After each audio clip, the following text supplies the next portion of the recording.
cannot be a cancer, then you want to run. You cannot be a lawmaker that then you strike the law and we lay ourselves. Then you say you want to send back and then you waste your time. Nobody here can be for the government economy. But what we can be for is not happening and it will never happen. The only thing they are there for, when last people on their government keep and say, sacrifice people, don't know that more than giving 1% of what we income. But they say that over there, employ their family people because they need work. And now the person that needs work, and the person sacrifice person they want there, we employ our family people. But some people are happy because it is the time to be happy. It is no party time when the country is not better. It is everybody time when the country is better. And we give this as a challenge to all of you people. 2029, we may be only party for the presidency. Where we will come here and say, Brother Sakoles, you people will have to appoint a commissioner for sacrifice. Brother Sakoles, they are educated people. It's not about education. It's about how well you govern your people. They got people that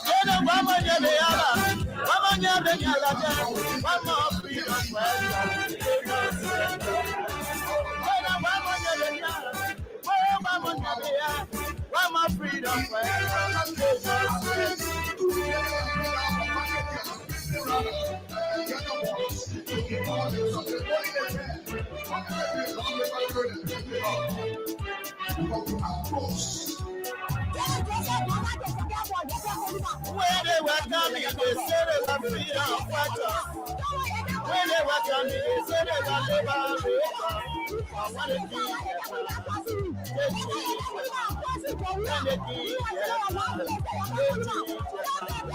what kind of people is it? What kind of people? Freedom fighter, you may be now. Freedom fighter, you may be now. Freedom fighter, you may be now.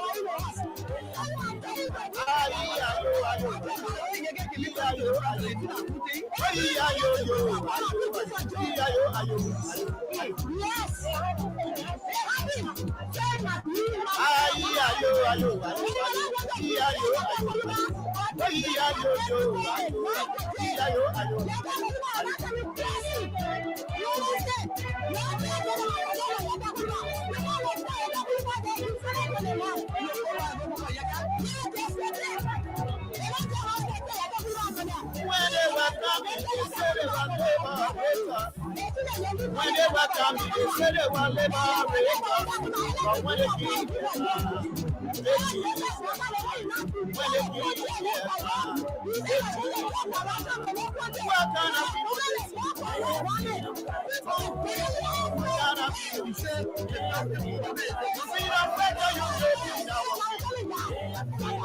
Freedom fighter, you live in our freedom fighter, you live in our freedom fighter, you defend our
You don't let me down. I don't have time. I don't stop. Because you don't know what is happening. And everything I will accept it because I was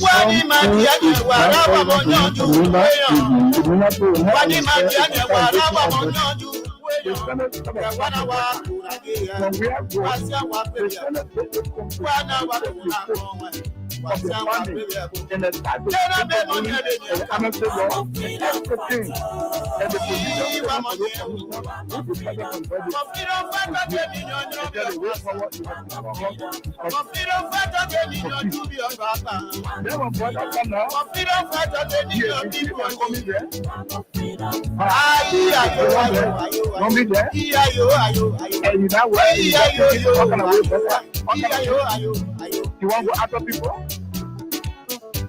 Then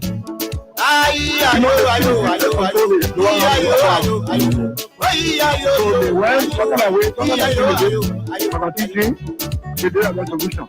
That fast, because of only problem. When they send it, they did let it send it. Then something happens.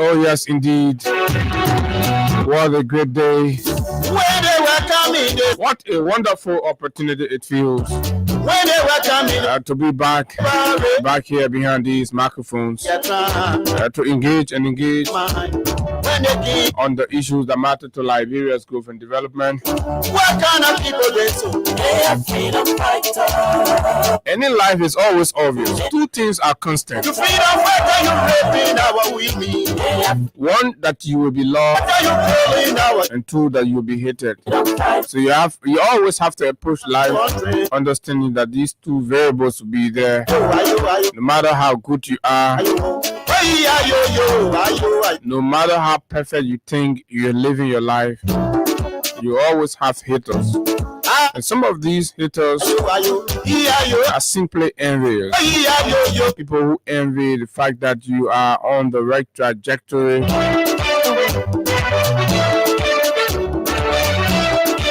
And the other thing is that you have people who admire and love. When they were coming, they said, And most of those will be folks and people when they were coming, they said, who are trying to emulate good examples, who are challenging themselves. when they So in any which way, life you teach a lesson. what kind of people So be that person that teach a kind of lesson, inspire hope, gives reasons to people to believe that life means something. killing our children? And in just whatever you do, Freedom whether you're a carpenter, country. whether you're a shoemaker,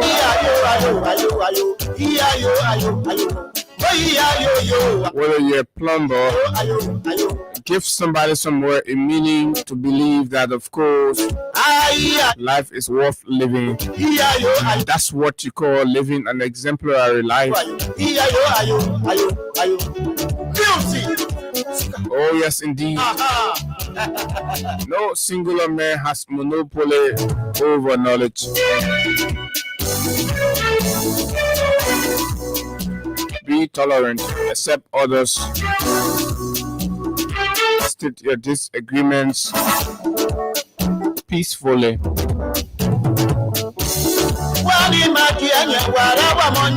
and allow the space and the room for constructive dialogue. Pleasant good morning, Liberia. Good morning, just wherever you are this morning on our voice. It's always a good thing to be here. Good morning to our friends, our followers, and those of you in the diaspora. It's always a good thing to have you join us. Too many things to talk about, lots of things happening in Liberia. And of course, we're back again.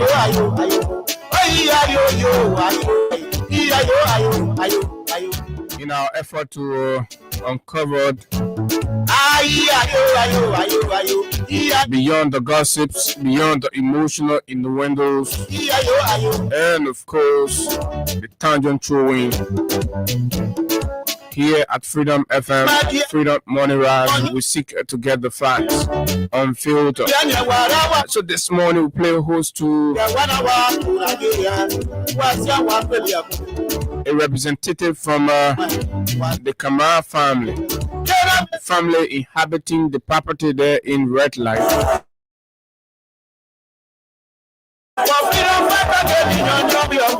That eviction order that turned out brutal and chaotic, that have now drawn lots and lots of debate across different spectrums. But we go back to the genesis so that we don't lose the purpose. The day visit court eviction, the challenging the laws, the challenging the code. What are their own side of the story? Mr. Sekou Kamara will be right here at 9 o'clock this morning to give us the background, the in total of all you need to know from a family perspective, from a party perspective, in regards to the situation.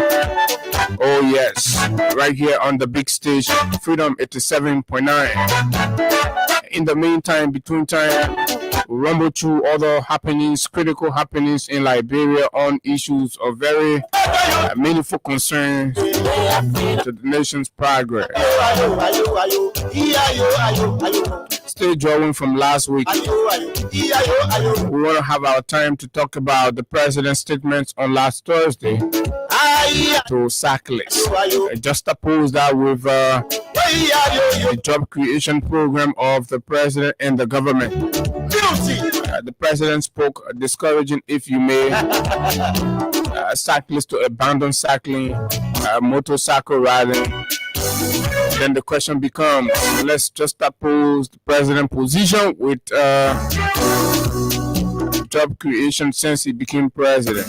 What the record shows, what the stats have, what are the reports telling us. Right within there, we make an opinion on the rightness or wrongness of the president's session.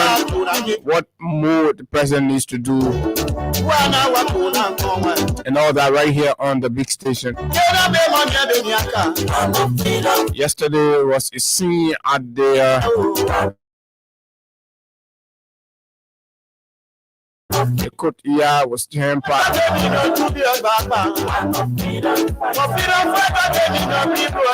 Capitol building lawmakers, I think 12 or so number of them pleaded not guilty in the capital arson case. On the flip side, former finance minister along with other former official of the CDC government facing charges of economic sabotage, corruption, and all the sorts.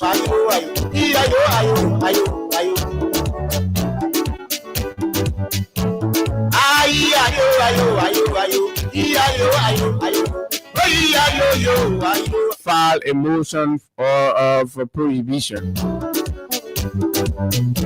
into their own case, standing on the ground of immunity, drew out of the presidential immunity. Oh yes, interesting thing, interesting scene. Great republic.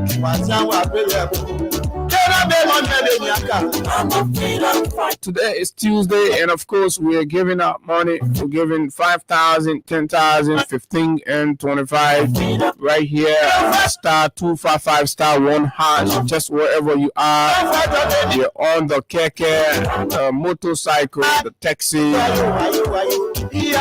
Join us and make some money on *255 *1#. My name is Abu Sharif, fearless, bold, and pointed. It's always a good thing to have you join us right here on the big station. I'm going to take this break, and when we come back, we rumble through other issues making news right here on the big station. This break, we'll be back.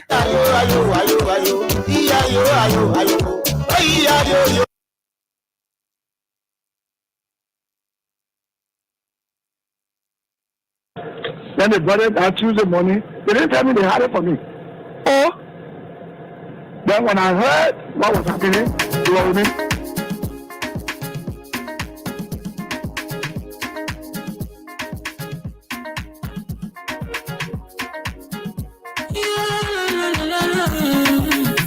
It's more musical. There are crowds in many places. In every community, you know, you can see. So if you see crime, report it. Don't tell her in your head for your authority. But it can't take your life. Crime stop right here for us. We need safety to your door. Whether you rich or you poor. If you see a you must talk, enemy you check. You work for your safety. If you see a don't keep it. You must call to report it.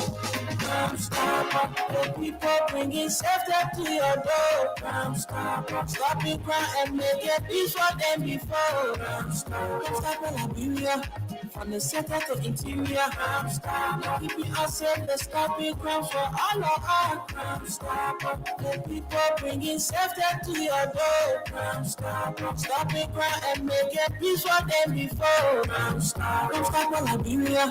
From the center to interior, keeping us safe, the stopping crime for all of us. Crime Stopper Liberia is your community crime fighting partner. Don't take the law into your own hands. Remember, if you see a crime, report it. This is a message from your own self, Old Man Sam Sion. Crime Stopper, the people bringing safety to your door. Crime Stopper, stopping crime and make it peace for them before. Crime Stopper Liberia, from the center to interior. Crime Stopper, keeping us safe, the stopping crime for all of us. Crime Stopper, the people bringing safety to your door. Crime Stopper, stopping crime and make it peace for them before. Crime Stopper Liberia. From the center to interior, keeping us safe, let's stop it, crime for all of us. Ladies and gentlemen, it is about to go down this November at the Vanilla Social House at 24th Street, FE Shoko Sinko. Now listen, the favorite Big Brother Naija Horsemate will be live in Monrovia from Friday, November 28th and Saturday, November 29th to have an all-exclusive weekend entertainment. Yes, you got it right. This November 28th, Imesi Owen and Big Soso will be live in Liberia at the Vanilla Social House around 24th Street, FE Shoko in Sinko. Join your favorite Big Brother Naija Horsemate to make this November a historic month. Your favorite Liberian artists will also be in the building to make the weekend a great one. For booking and reservation, call our numbers 0881 654 612 or 0775 444 272. Don't say I didn't tell you, because it's going to be super heavy. It's Big Brother Naija Horsemate live in Liberia.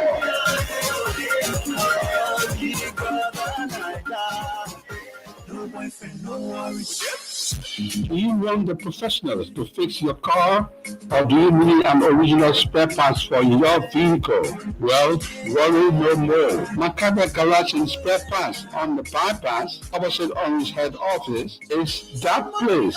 At Macabre, we provide the following services: mechanical, technical work, computer diagnosis and scanning, key duplication and programming, air conditioning, alarm system, and battery wagon spray. We also sell genuine and generic spare parts for Range Rover, Mercedes-Benz, Suzuki, Chevrolet Tahoe, Nissan and Mazda, and most American cars. The good news is that Macabre has its garage in the Bronx, New York, the USA, where we have a huge stockpile of synthetic motor oil that is very good for your vehicle. Some of these oils, when used, can service your vehicle by itself for up to 4 to 6 months. We have gas treatment and fuel injector cleaner, original from the USA. We can get you any spare part for your car in Liberia from America in 4 working days, even if we are not the one working on your car. We also order spare parts for other garages in Liberia.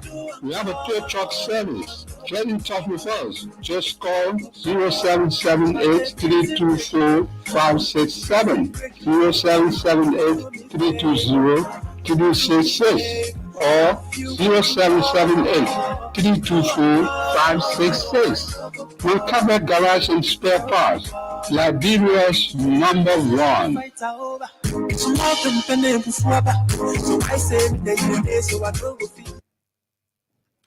Oh, yes, indeed. Welcome back, folks. So that was fulfilling our financial commitment right here on the big station, Freedom 87.9. And so, yeah, okay. You got likes to come late. Morning. Good morning, Abu. Good morning to you, and good morning to Liberians following us. It's good that we are back here this morning to do the Liberian people's job. It's a great day being here.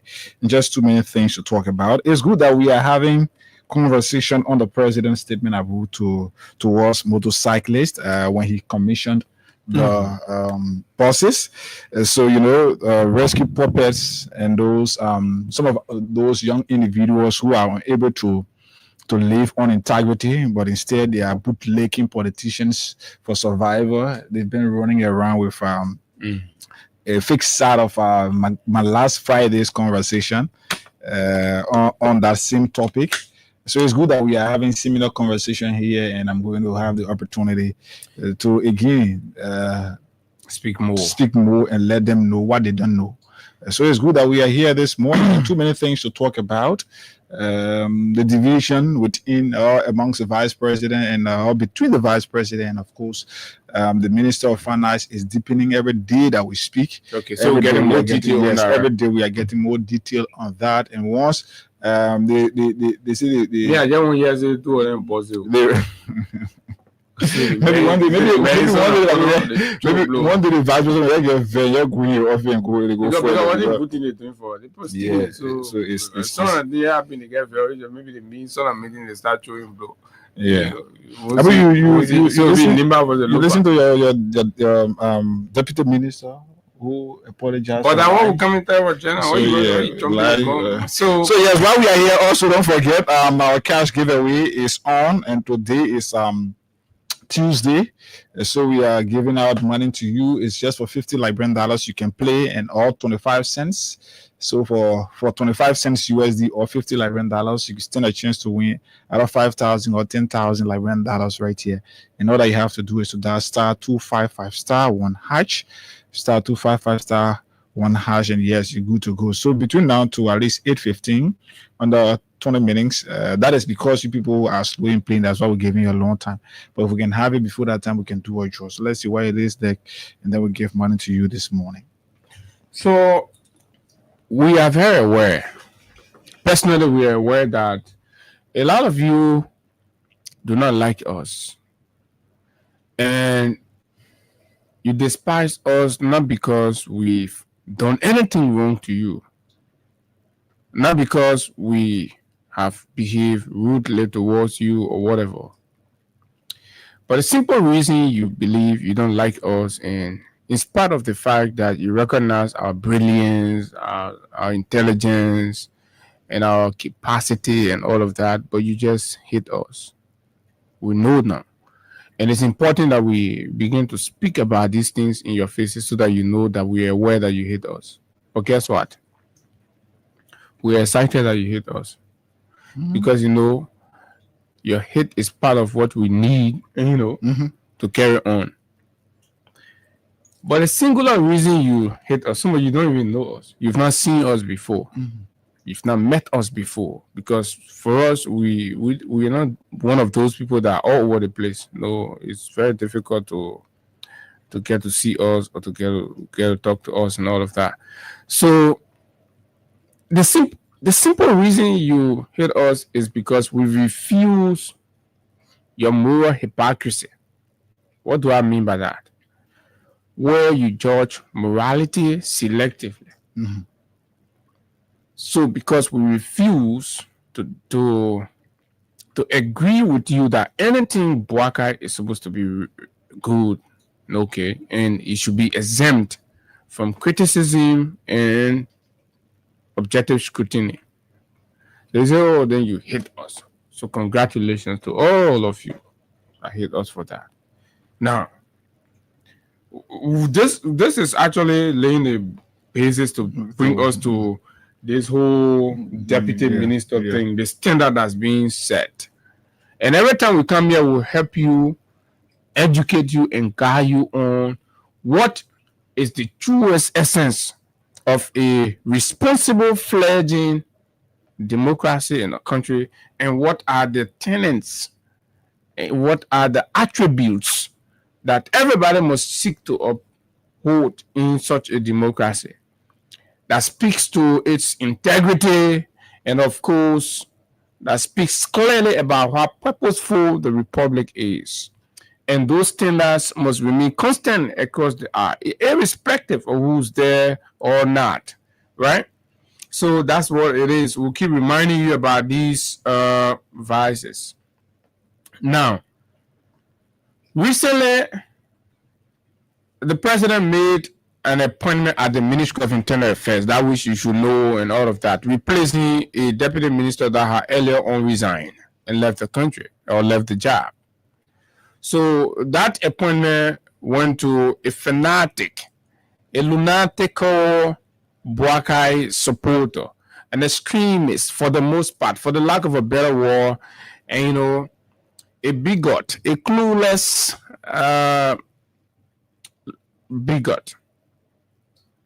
One of those who ran on abusing public offices and abusing leaders in this country to appease the political whims of Mr. Boakai. Gets rewarded the appointment as Deputy Minister for Urban Affairs at the Ministry of Internal Affairs.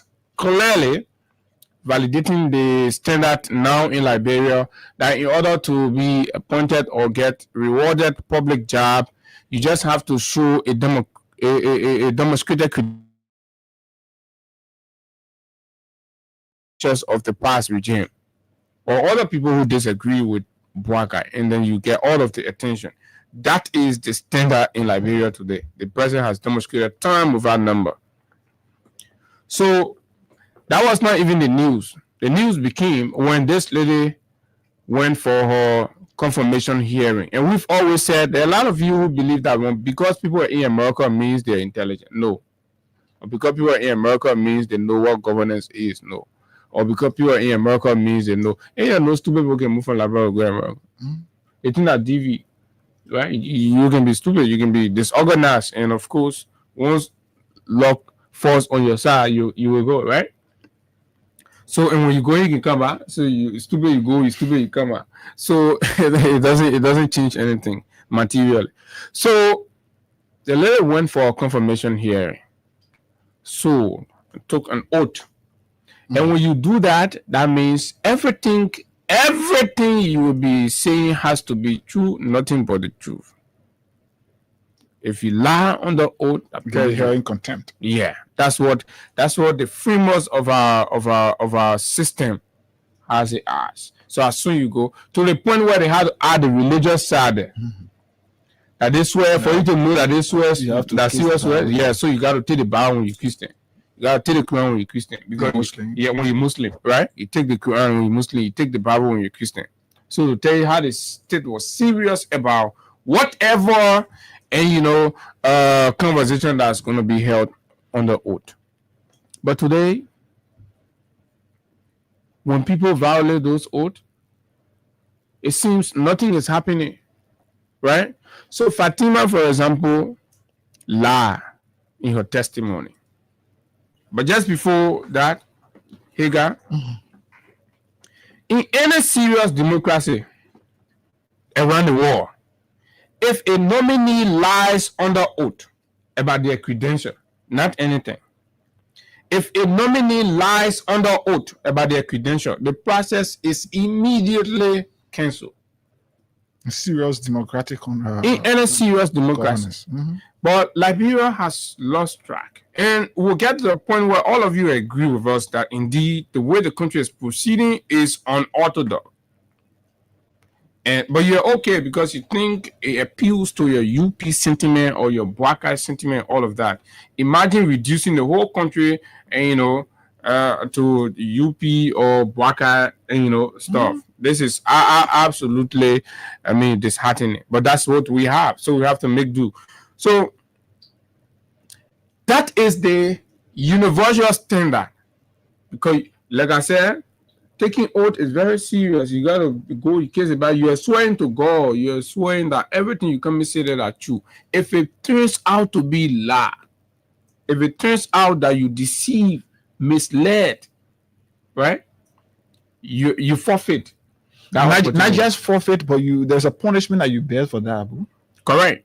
But yet in Liberia, this is what's happened. A nominee openly admits that she lied. So on yesterday, our first time to see people do confirmation reset up. And you know that why on both field, why you go take the test again. So the lady went for the first time, she failed miserably. She failed. Then they sent her back again to go do reset up. And then when she went to do the reset up, the previous failure she made and argue. Remember, they argue when we said that they let lie her credential and the records and the facts contract did what she said. They say, oh no, the woman did not lie, blah, blah, blah. She lied. So when she went for the resetter now, she said the resetter I'm a Latin. So let me say the truth. She said the truth. Oh, Allah. And then in front of our senators, people who are supposed to uphold the laws of this country, right? And they sit there and made no bold, patriotic, democratic decision in her case to reject her nomination. It tells you how the legislature has become rubber stamp. And I see people like Dylan and Show voting, trying to act like, oh, they know what they are doing and all of that.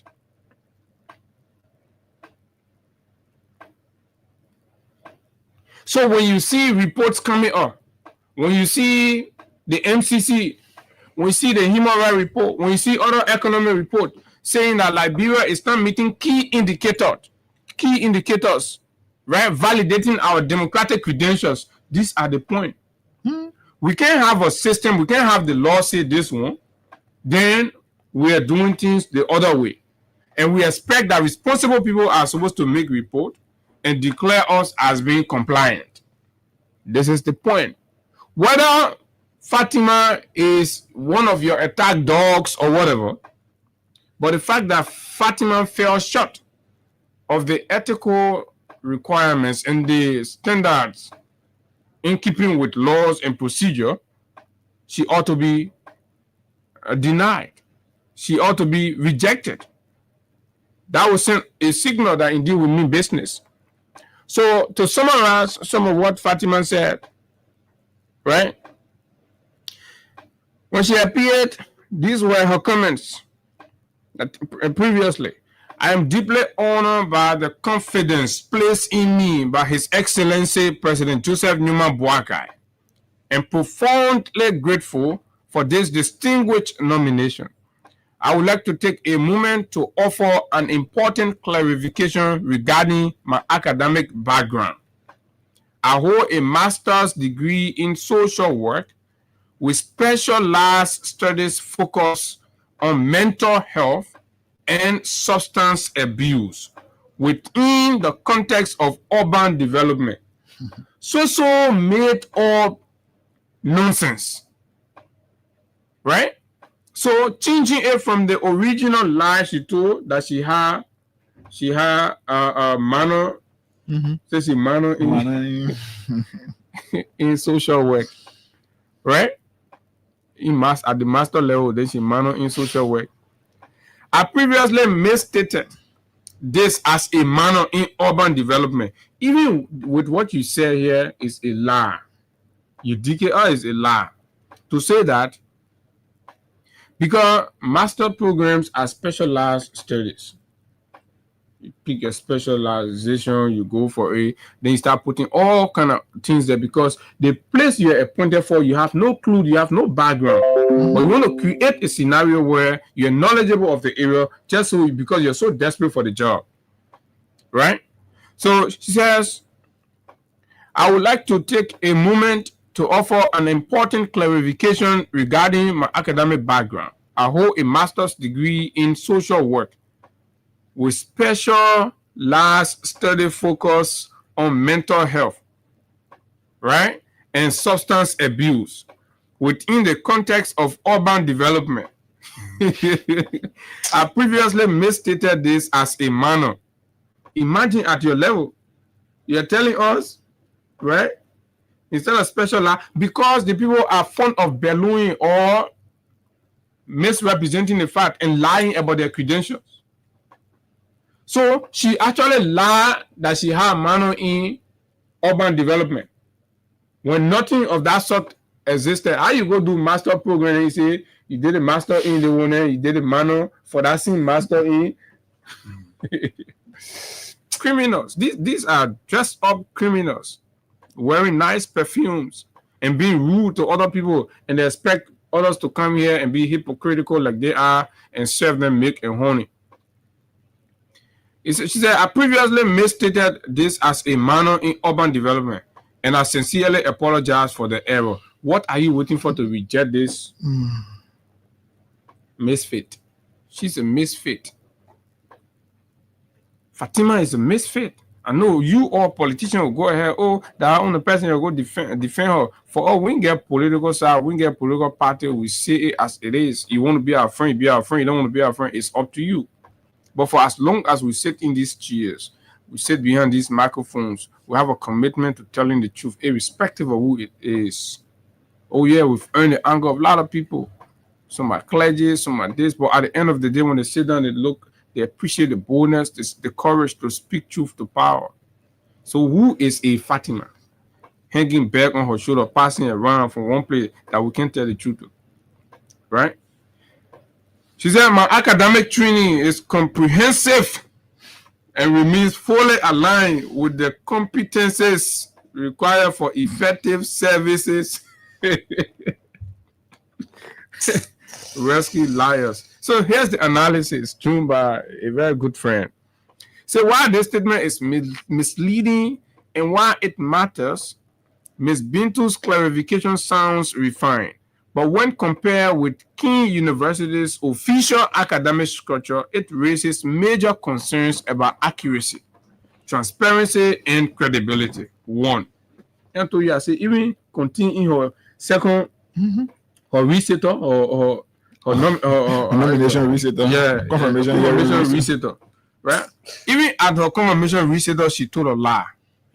She spewed inaccuracies, misrepresentations of the facts and all of that, just to sugarcoat things.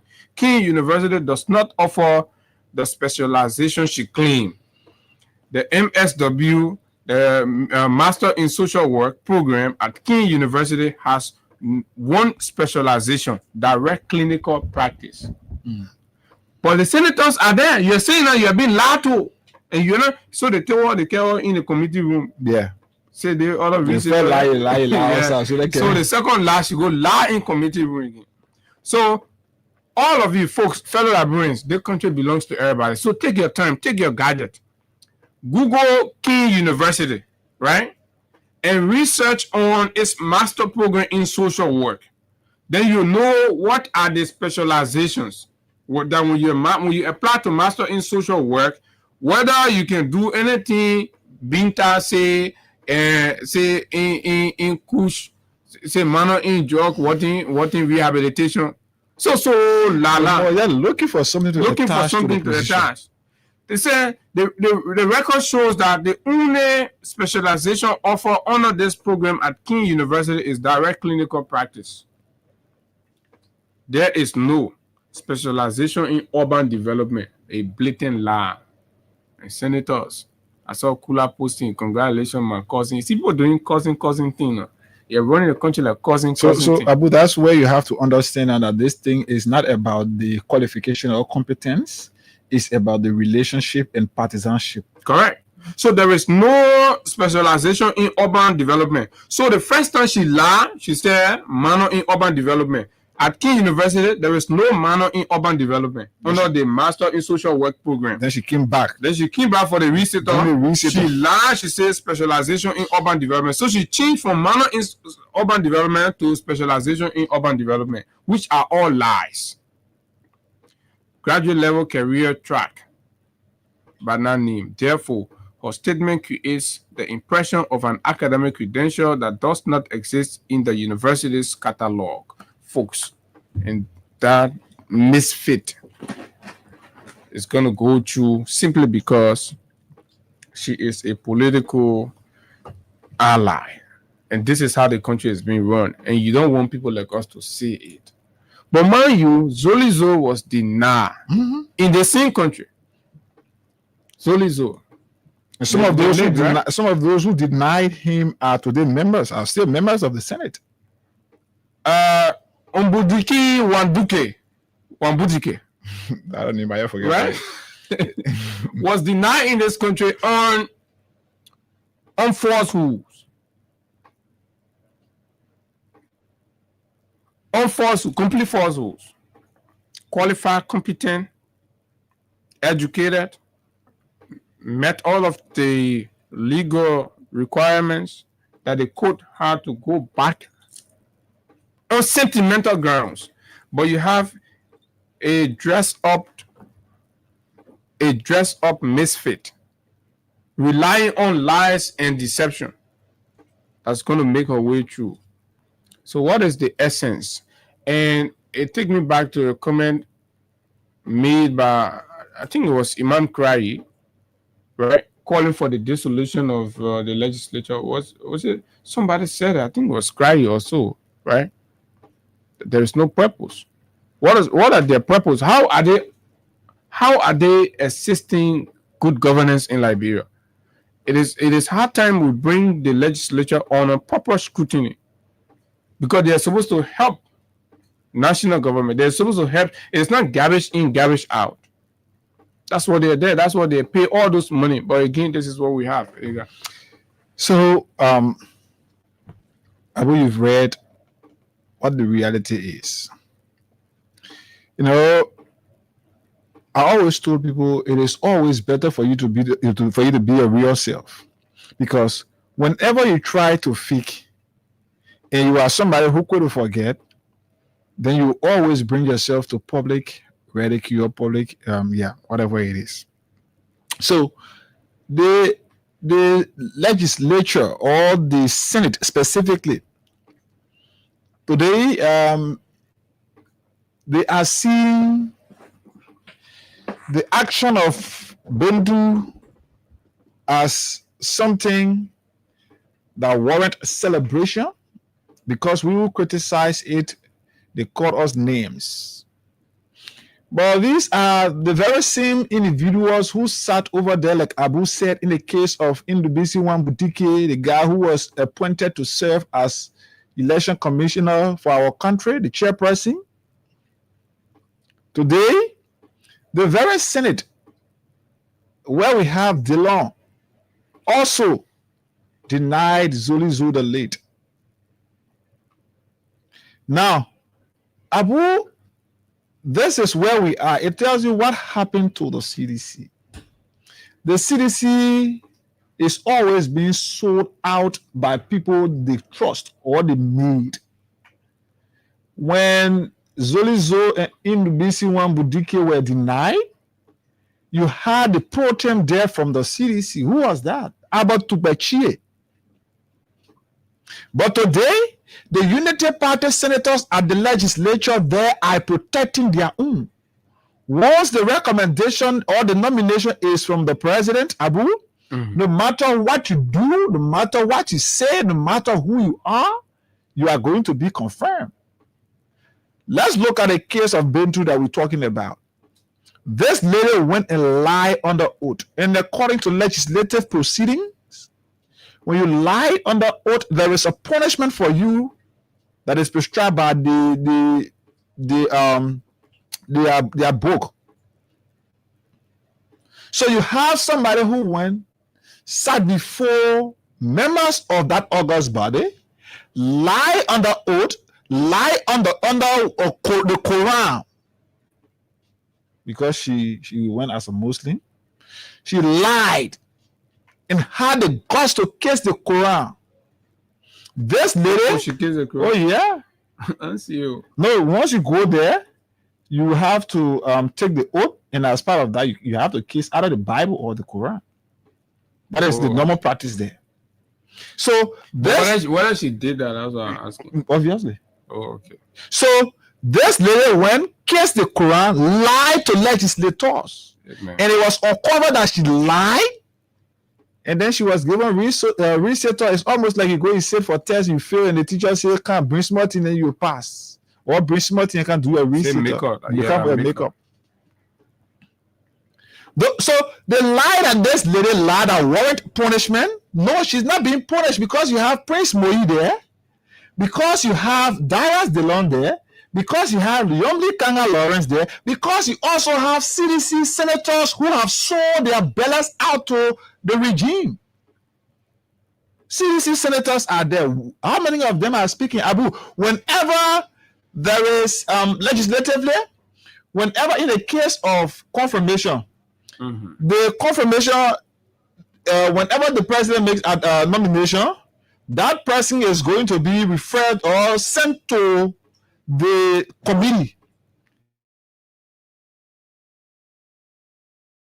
Foreign affairs, you are going to go to the foreign committee, and they are going to do their that's why they are going to call for confirmation hearing and all of that. And when they leave from there, after the nominees presentation, they will take their decision as a committee. They will take their decision to the plenary, and that's why their book says, and even the law says, the plenary is the highest decision-making body of the legislature. So whatever is agreed upon by the committee, that the plenary have the power to veto that based on what they have as proof. And in this case, what should be the proof? This lady lie under oath.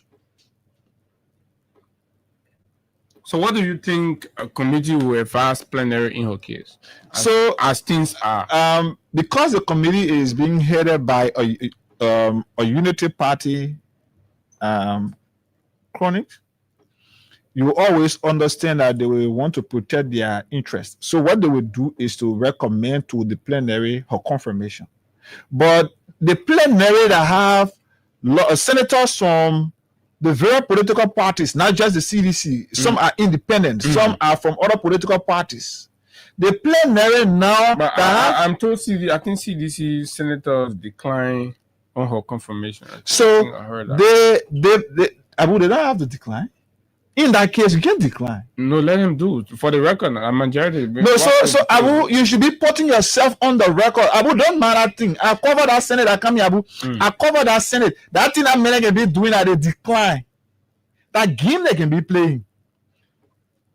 Those are people who can go to Senate and say, we don't want to inside. We don't want, because if they are in majority and they make a decision to reject that person, obviously that decision is going to hold. So if they are in minority. So if they are in Abu, this is the thing about legislative proceedings is about how well you are able to get across your colleagues. Yeah, no, but that legislature is not functioning normally. So talking about a normal legislature, they should put themselves on record.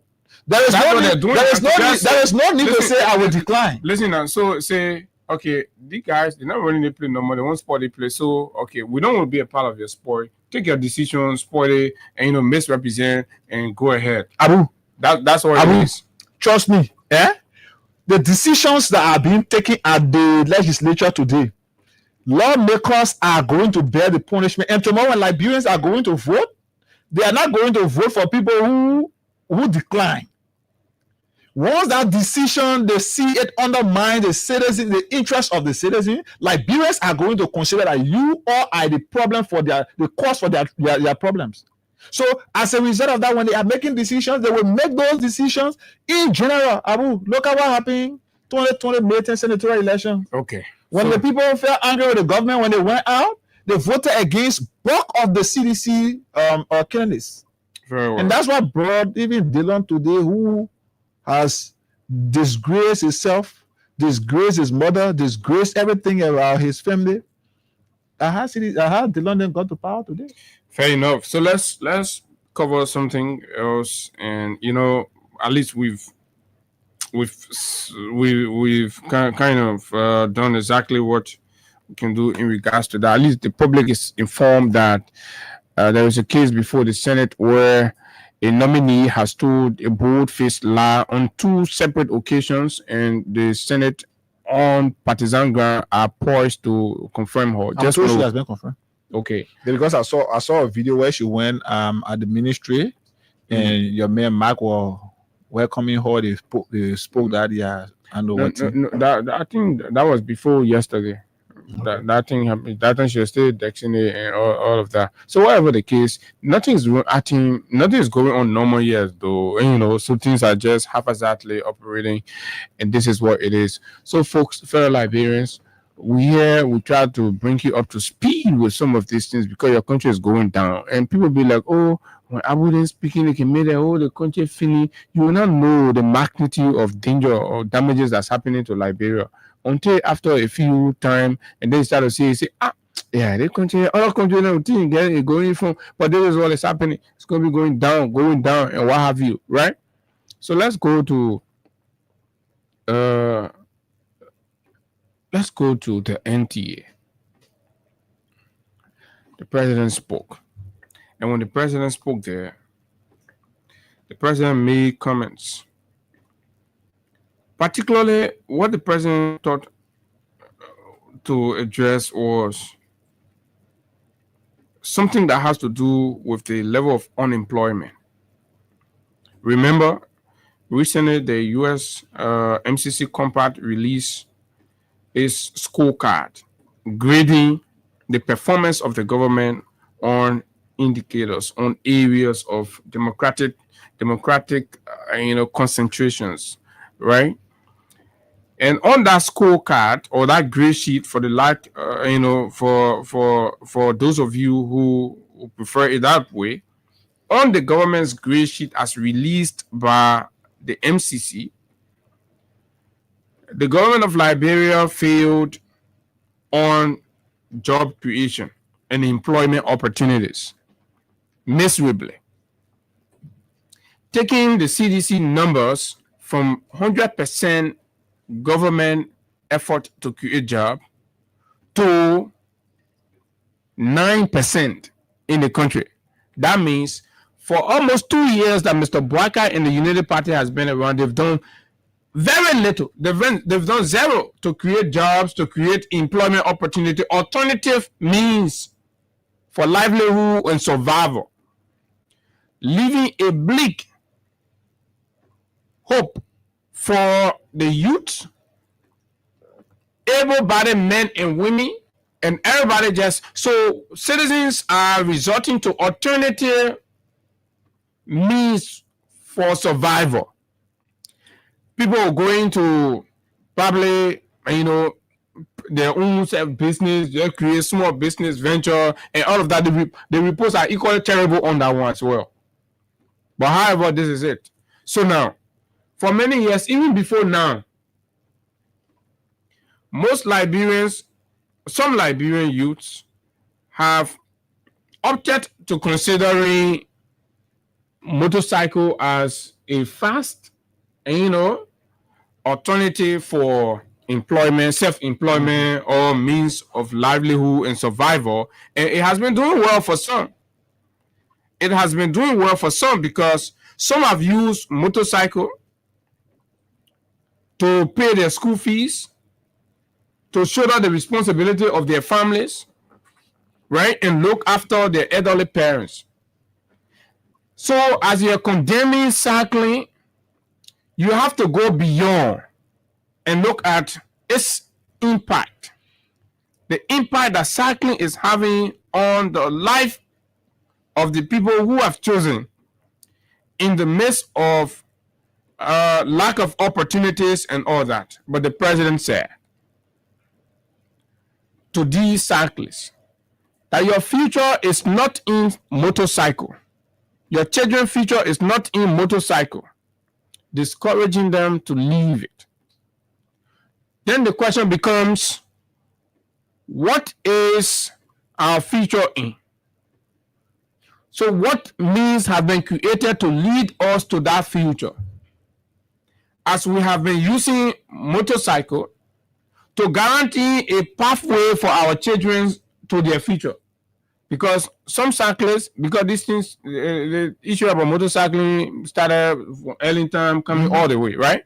Some people don't go to UL, they get a degree, everything, some of them get opportunity right now. So it's leading to the future. So if you say they don't have future inside, that debate, it can be defeated. Some have using it to send their children to school, right? Giving them career and skills. So the president said that riding a motorcycle is not a sustainable skill. It's not a sustainable skill, right? And I will agree to an extent. But equally so, like many other professional areas, motorcycling may not be a lifelong career path, but it can be a transitory means to a greater life for oneself, in that it has immediate economic returns that could address your needs in developing yourself for future tasks. So if you as a country and the government says people should forget about cycling, you're indirectly telling the people, say, sit down home, be idle, and then we who are in power that are taking salary every day will use you, will tell you what to do, will tell you where to go. You're discouraging independence, and that's not what the president should be doing. The president should be preferring safer and more productive means for these cyclists instead. This statement is deeply troubling, I believe. Thousands of young Liberians depend on motorcycles to feed their families because the government of Liberia has failed on numerous occasions to create any window, chance, or opportunities for the youths to get empowered in other areas, right? To be able to shoulder their own responsibility and look after their families. Let's start with the president's initial promise to the young people for ICT skills development. How did that end, Mr. President? These are the young people. The young people you failed to capacitate and empower when you took millions from the budget under a design scheme of thievery that you were training 20 or 35,000, 10,000 youths in ICT. Where are they? What job did it link them to? Where are they working? When is the next batch? And there was a promise of by June that I think 20 or 25,000 jobs for young people were going to be created, Mr. President. We are way in November and of 2025. How many jobs have we created as a government? Have you created as a government that these young people that you're telling to leave cycling could go to and start to survive by? Rather, Mr. President, your government has created 0 jobs, according to one of your biggest partners. In fact, they think that you have some pastors. You get pastor a son in the president office every day. They pray. You know what they're praying for? MCC Compact. They're praying for MCC Compact to come. The very people that are supposed to give you the MCC Compact says that as a government, you've done almost nothing to creating employment opportunity. But yet you mount the podium and speak to your citizens and tell them to leave their means of livelihood. And that is how disdain you feel about what people do. You know, everybody will not be at equilibrium. Everybody will not be at the same level. But you have to respect people hustle. If this man is hustling, like, most times, sometimes when we drive to places, we stop by, and these brothers that can be providing gas services to the different store across Monrovia, and everywhere you park your car, you get people to ask you for. So yesterday I parked at a particular location, and then I saw the guy. He's a security man, and then he was trying to play like he's directing me and all of that. So I started along. I say, times are hard. As a man, right?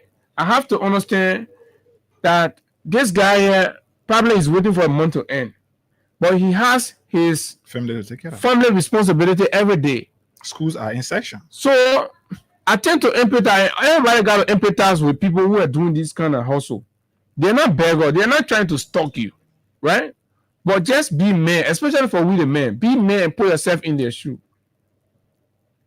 Please, you don't have to have everything. But when you see the security man, the watchman, the gate man, and when you go to places, is trying to be nice to you, please give them small thing. On that man, go home. That man, people there. Even at $10, $15, $20, at the end of the day, if that man get 20 person to give him $10, and you know, he gets something. At the end of the day, if that man get 20 person to give him $50, he gets something. So that his manhood, that his man authority, his voice, he will maintain it. We have to be brothers keeper.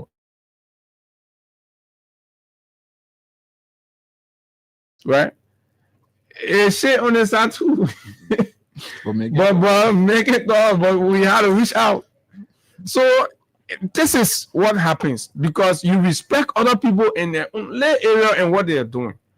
But because Mr. Baka is president today, everything he wants, he gets, right?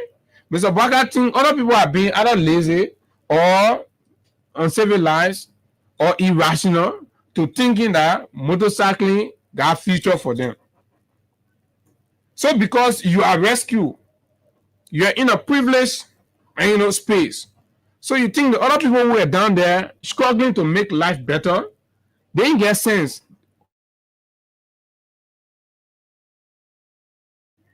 This is the height of insensitivity. Leaders don't speak like that. We've tried very hard to be nice in our conversation with Mr. Bwakai, right? For the most part, since that's what you want. But there is no matter how nice you try to be, the excesses of Mr. Bwakai are so, disturbing that no matter how you try to pull it, it paints an embarrassing picture and image of the old man because you're more concerned about his image. But his image is, dilapidated. Look at the man. You create no.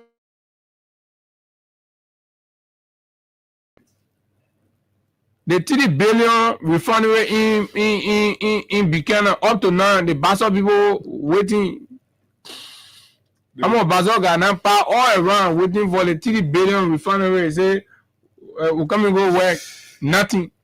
Then you come, you develop the audacity to look in the faces of your poor citizens and tell them that they should abandon their hustle and sit down and wait for you. When you have made over 20 fruitless travels out of this country, you've brought in nothing, and everybody's and I see people are clapping for that. You think cyclists are not human beings? You think they're not Liberians? Some of you think you're better than cyclists, eh? Some of you look, cyclists are better than you. You are beggars. You prefer passing from offices to office, begging to survive. But these people, they're men. They're people with pride and dignity. And they use their hands to feed themselves. They use their hands. They're in the rain, cycling. They're in the sun. They're in the dust, looking for it. They don't beg people to pay their rent. And you want to be speaking down on cyclists? You want to be talking to them anyhow? Look at the environment. So what infrastructure have you created? Mr. President, that was a public admittance to your failure. And it's embarrassing. So, Abu, I'd like to start on the sincere note on this conversation. When the Elections Commission announced Bwakai as president-elect of the Republic, Abu, one cool morning, I can remember I was leaving the office, going towards Painesville, got on a taxi, and then The driver and I were the only two persons on that car. Mhm. The driver was an older person, but I'm sure from the loafer end. So the Papi was expressing his excitement over the fact that Boakai has been elected as president of the republic. And guess what, Abu? I'm saying this as a sincere conversation, something that happened. That old man said to me, my son, even the car that I get, I'm looking for somebody to give it to opportunity coming with. There will be no need because I'm old now. I have to go, even if I'm driving, I have to go drive for a company that I will get money from. Mhm. So there is no need I will be on the taxi from up and down, all of that. So when I set up So to you felt now, the NGOs are coming, yes. the companies are coming. When I set up to now and still imagine that old man I conversation on that taxi that early morning, I still sit and feel his spin to where he is now. The fact that no job is being created. Now, let's go to the conversation regarding the motorcyclist. And like I said this morning, this is something that I spoke about last Friday. And the guys from the rescue bloggers, they are taking it and they can go to the full text. They can go to my full statement to upload the full statement, but they will go to something that they will do copy and paste and thinking that they know it more than me. So this is something that I know more than you that over there. You have to construct the first school English for yourself. You don't even know how to do what you want to do. So people like you, I don't waste my time and see I'm going to respond. But for the sake of the audience, Abu, motorcyclists, I know many of them. In fact, it is something that we are involved into. And there are degree holders that are today riding motorbike. There are individuals who were dismissed by this government that because motorcycle riding is the only better option they got today, because if you want to do business, look at how Yana boys and petty traders are being ran after.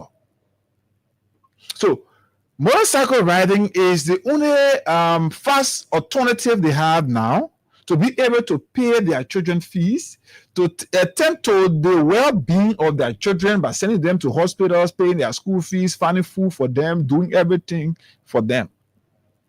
I bet you announced today that no motorcycle ride in the street of Liberia, and see how many persons will be home, how many persons are going to engage the street to express their anger. So the president went at an occasion to commission the buses that was brought in the country. Those buses that were brought in the country here. Yeah, we appreciate the fact that it has come. But the thing is, it's not the first time that buses have come in this country. So the president went to commission the buses. I thought the president would be more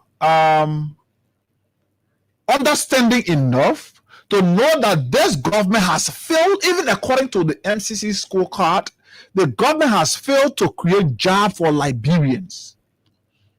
Boakai, it is of this service that you celebrate the fact that you say you passed MCC scorecard, but you are not underscoring the fact that you failed in some key components, some key areas, including creation of jobs for Liberians.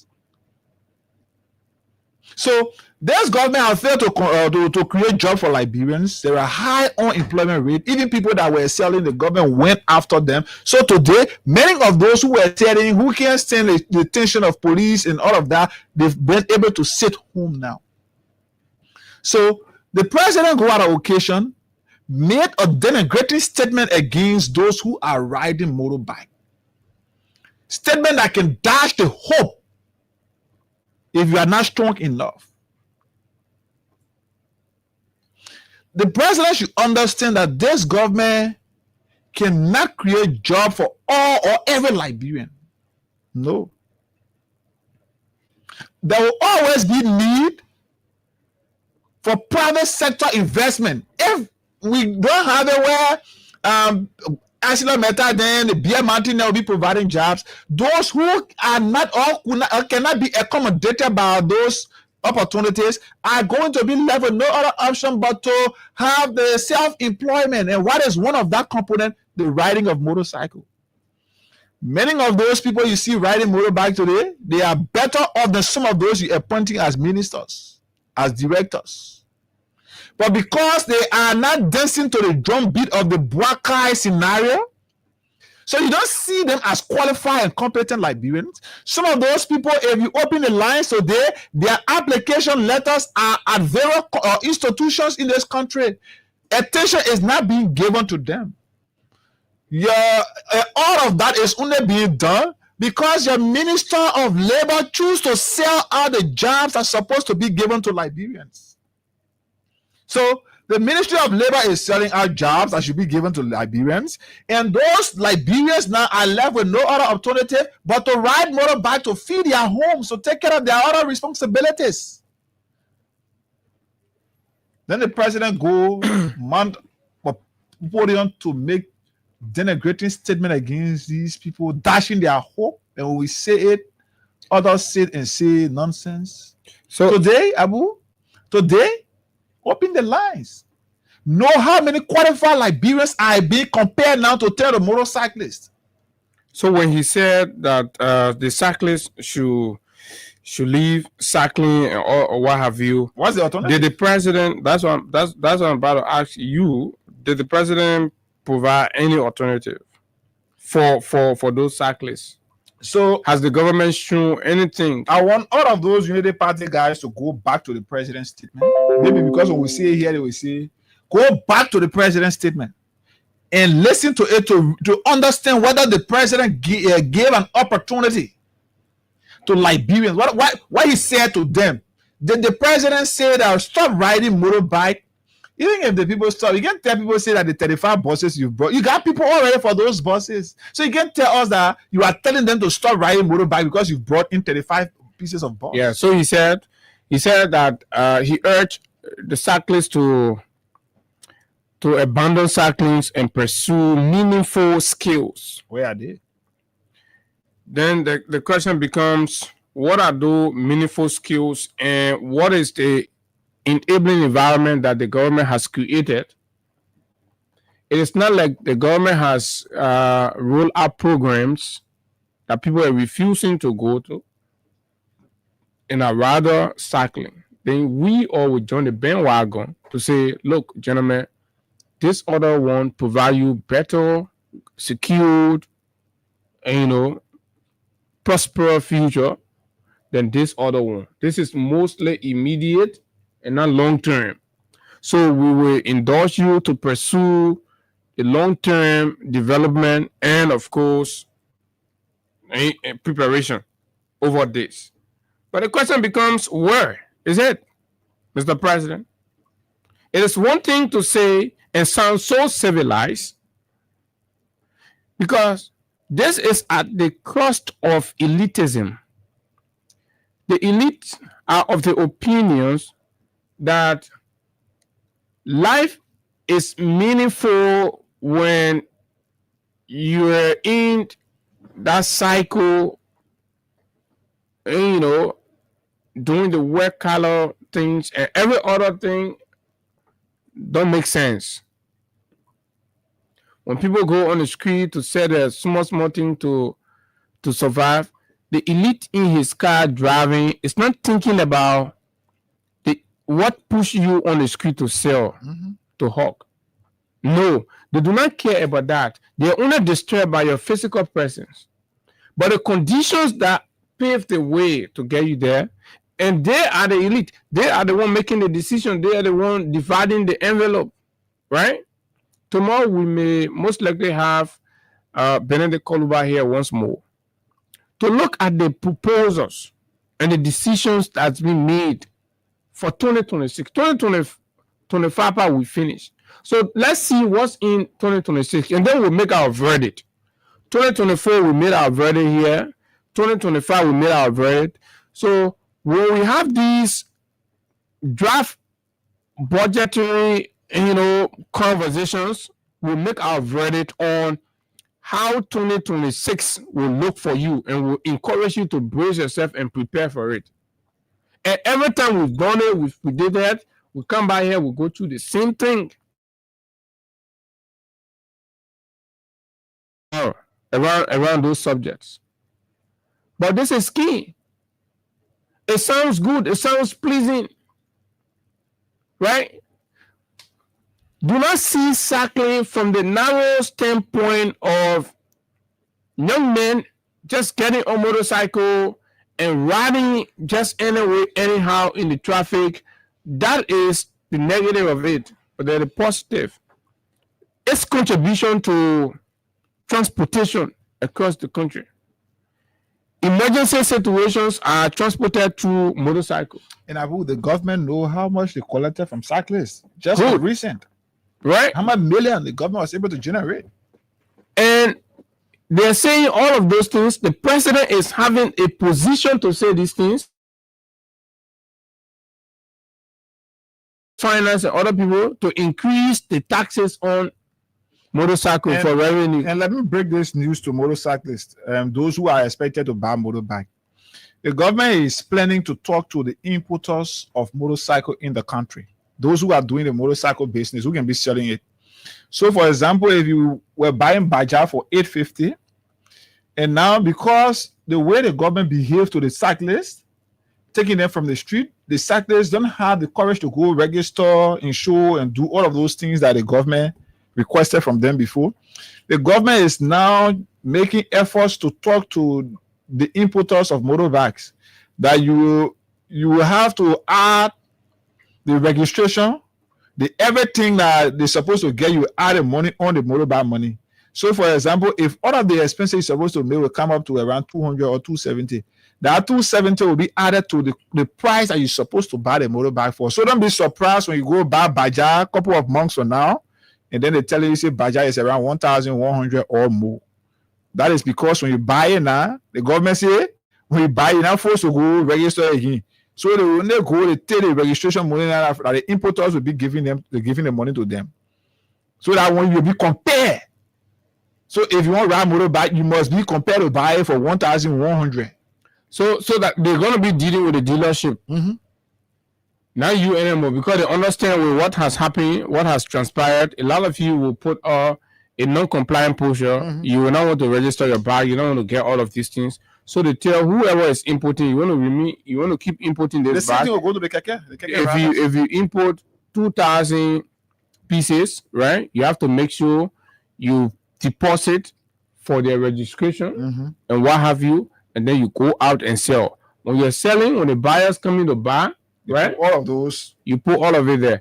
But I don't know how they intend to go about that, and let's see how they're going to rule that out, because the registration of the bike and all of these things, they're registered to owners. Mm-hmm. So if the government, it's the government, they will decide how they will do it. So how do you know that Hager is going to buy from Masako or is going to buy from TVS? So what is going to happen? They will have their agent.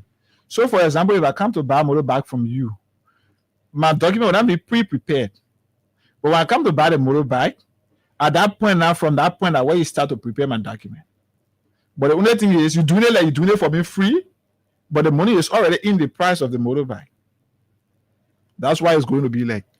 Okay, so folks, let's take course on this. That's a whole different conversation, but we'll follow the details. It's important that we keep our eyes open, because the government is desperate by every means. You hear the budget proposal, and I see people in the street celebrating.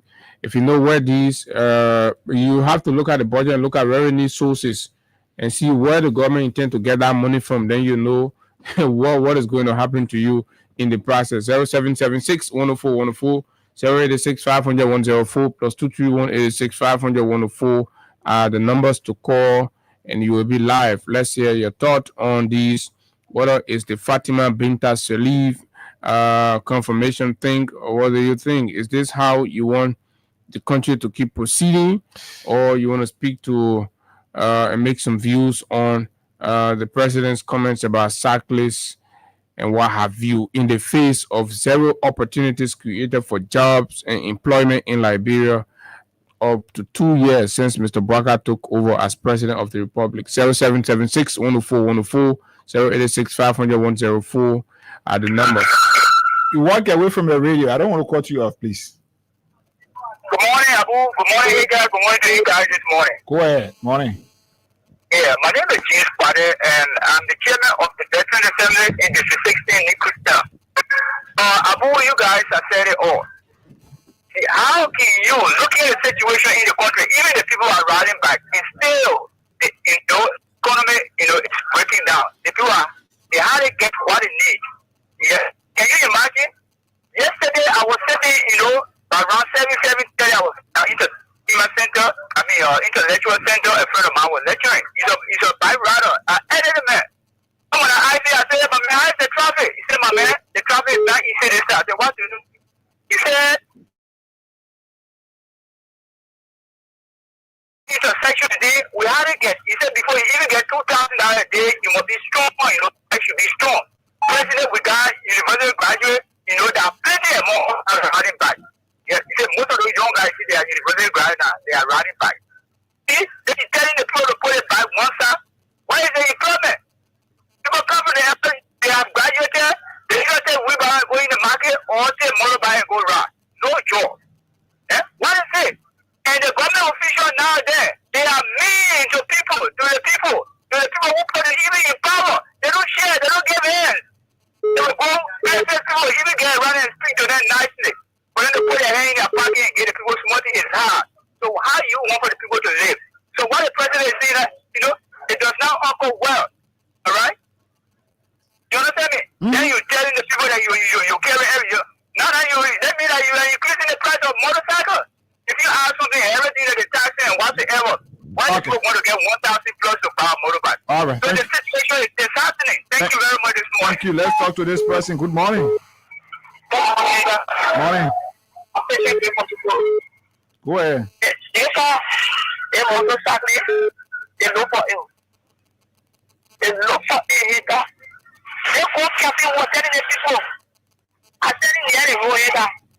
They walk up the way to see the motorbike children with plaka in their hand. We start with the Buka Tenso. We are bringing push. We are bringing the walk. We'll kick it up. We want it again. The next one is fucking money. It's not the year and that. You think I put the money for you to Taki up here in Ghana. There yesterday. They complain, hey, what's up to do it? They look for it. Why you so that? Why you read? Okay, we talk about. Okay. All right, let's talk to this person. The WhatsApp line is as well active. Good morning. Good morning. Go ahead. Star 255 star 1 hash. We'll do our first goal. What's the rest of it? Go ahead. Good morning. I'm Sherry. And my name is George. Looking back, and I call you this morning for Thursday. I'm listening to other people. Yes, even though the motorcyclists made a mistake. So some of them thought that a rescue mission was the best opportunity. They are disappointed to the same. I just want to say to the president that we have in this country that came to rescue his pocket and retirement money looking for he followers. I'm telling motorcyclists today that the future is not into motorcycling. I don't know what the best opportunity they had for them. But at least it was to tell them what he brought for them before telling them to the motorcycle or to live the street. Okay. So thank you, thank you ever so much. Thank you. Let's talk to David King. David, you want to, I don't know whether it's from your side. Your phone is a bit, but go ahead. Morning. Go ahead, David. I'm okay. Go ahead. Today, your line is bad. We can't continue with that, please. Your line is very bad. Let's talk to this person. Morning. Yeah, I'm morning. Go ahead. I'm okay. Yeah, morning. Go ahead. I'm riding. I was having listening to the show this morning through my phone. And the conversation is very important. Sometimes when people talk in this, I don't really know how they understand life. See, in life, they cannot work in government or work in private sector or even work into other entity. You gotta be there to help yourself. Go Go ahead. Yeah, you gotta be there to help yourself out. Like for me, I'm riding this bike with them. Let me tell you something. I always say example for myself. As long as I'm doing work, there was nobody to help me to achieve a lot of good education. But then I don't give up. I'm in the trouble to help myself. I got my 5 children right now. I got 6 children. And those children are good school. Each of my children I pay over 20,000 for each of them in school. Okay. But other people don't understand when they see right motorbike, because you don't think it's for young people. All right. The way they see the coach money, everybody will be part of that. Thank you. Let's talk to Edmond Carr. *255*1#. We'll do a draw just very shortly to give money out to somebody. Let's get 3 persons to play. Edmond, good morning. Good morning, Higa. Let me say good morning to Abu. Great show. During the election, during the campaign time, for this election that brought Joseph Boakai to the presidency, normally everybody will have their side, right? So you even have the guy or yellow machine. I saw in the last time, the first time during the Grand Brigade ceremony, and he was hearing the CDC motorcycle side. So what we are seeing here is the inability of Boakai to create the everyday environment for the people to also or to find an alternative for them. Because if you come to tell me, say, you are here on the street selling in a wheelbarrow, and that is not a livelihood for you, what are you putting in my hand?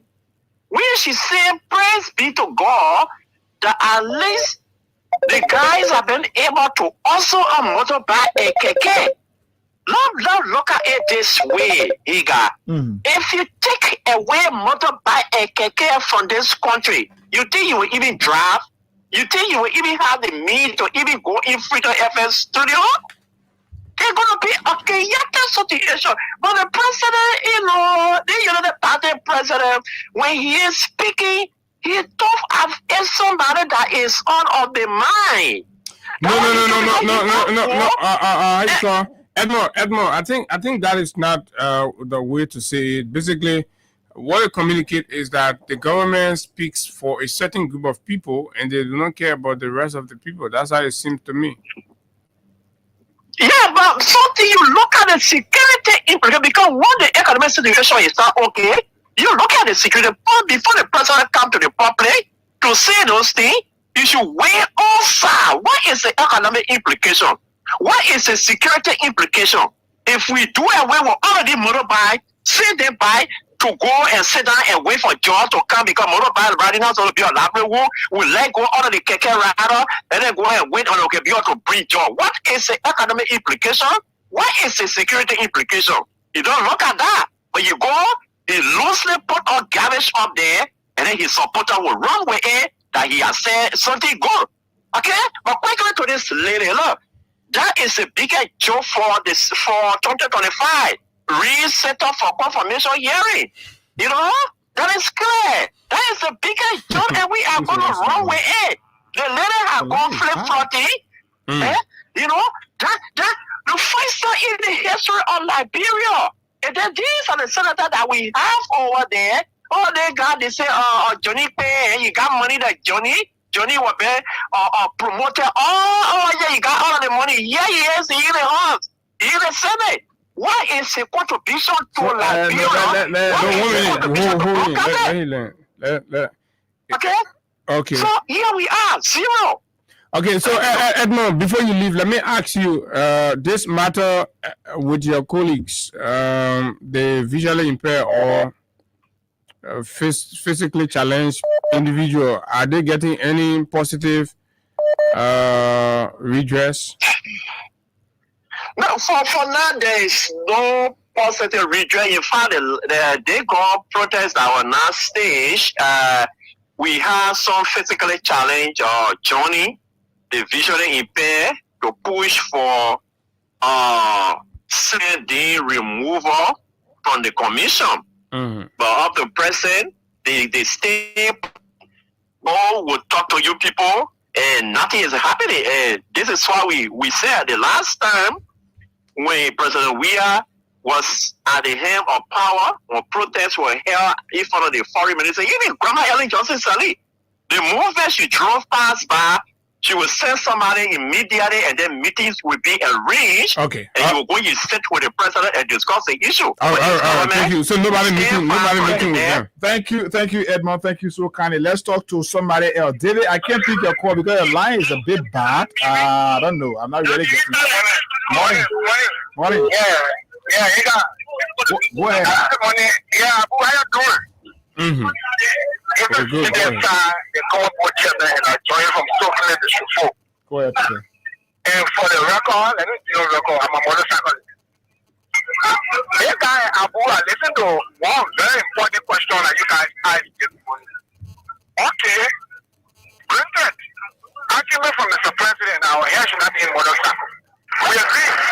But what is the alternative? What is offshore? If some of us, like our family, we shall live in the past, what next? Where do we go to?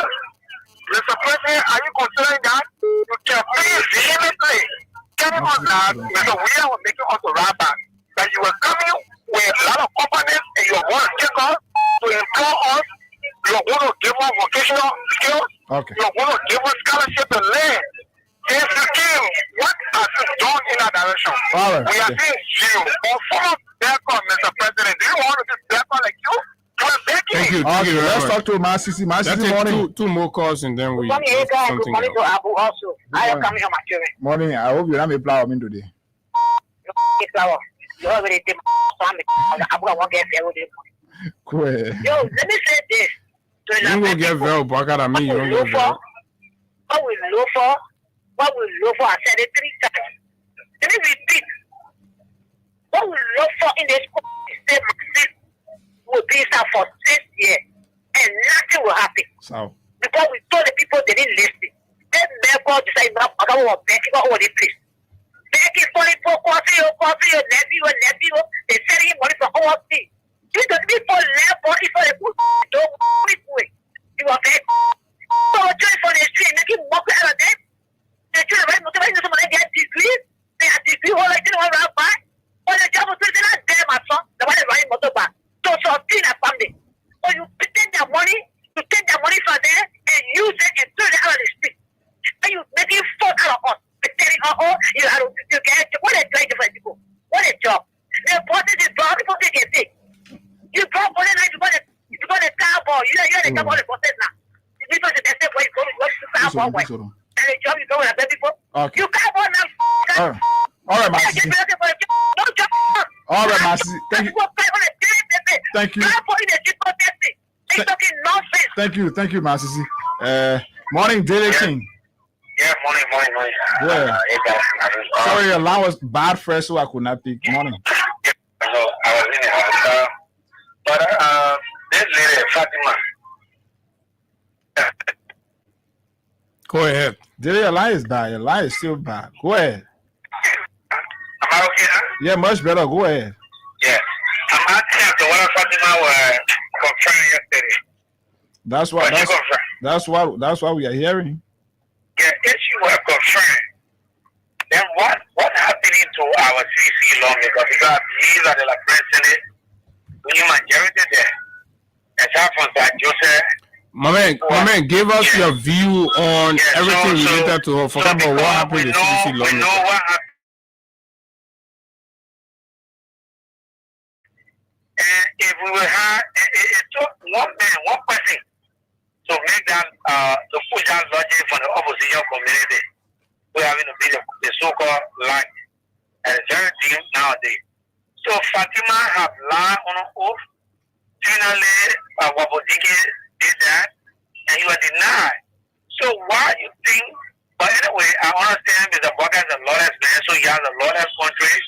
Today, anything against the law, there will be no penalty for whoever breaks the law. Now, to the issue of Mr. Baka making derogatory comments to young people who are riding motorbikes. This motorcyclist, he was the guy that was even Mr. Baka come for everywhere he went. And they were there pushing his logic. So now that he has rescued himself from a former banker now to somebody who has something, he has the right to say whatever he has to say to that. I think that what they get, man. Thank you. Thank you. That does it for the calling segment here this morning. Right here, there is this video. I want to get some of us. Okay, so that's it, folks. That's how much we can do right here with this one. Let's take a short break with Crime Stopper Liberia as we get set to speak with our guests. We told you earlier that we will have somebody from the Kamara family there with respect to the land dispute, right? That saw a very hostile and chaotic scene or last week Friday, right? So let's take this break. We'll come back. We'll talk to Sekou Kamara. This break.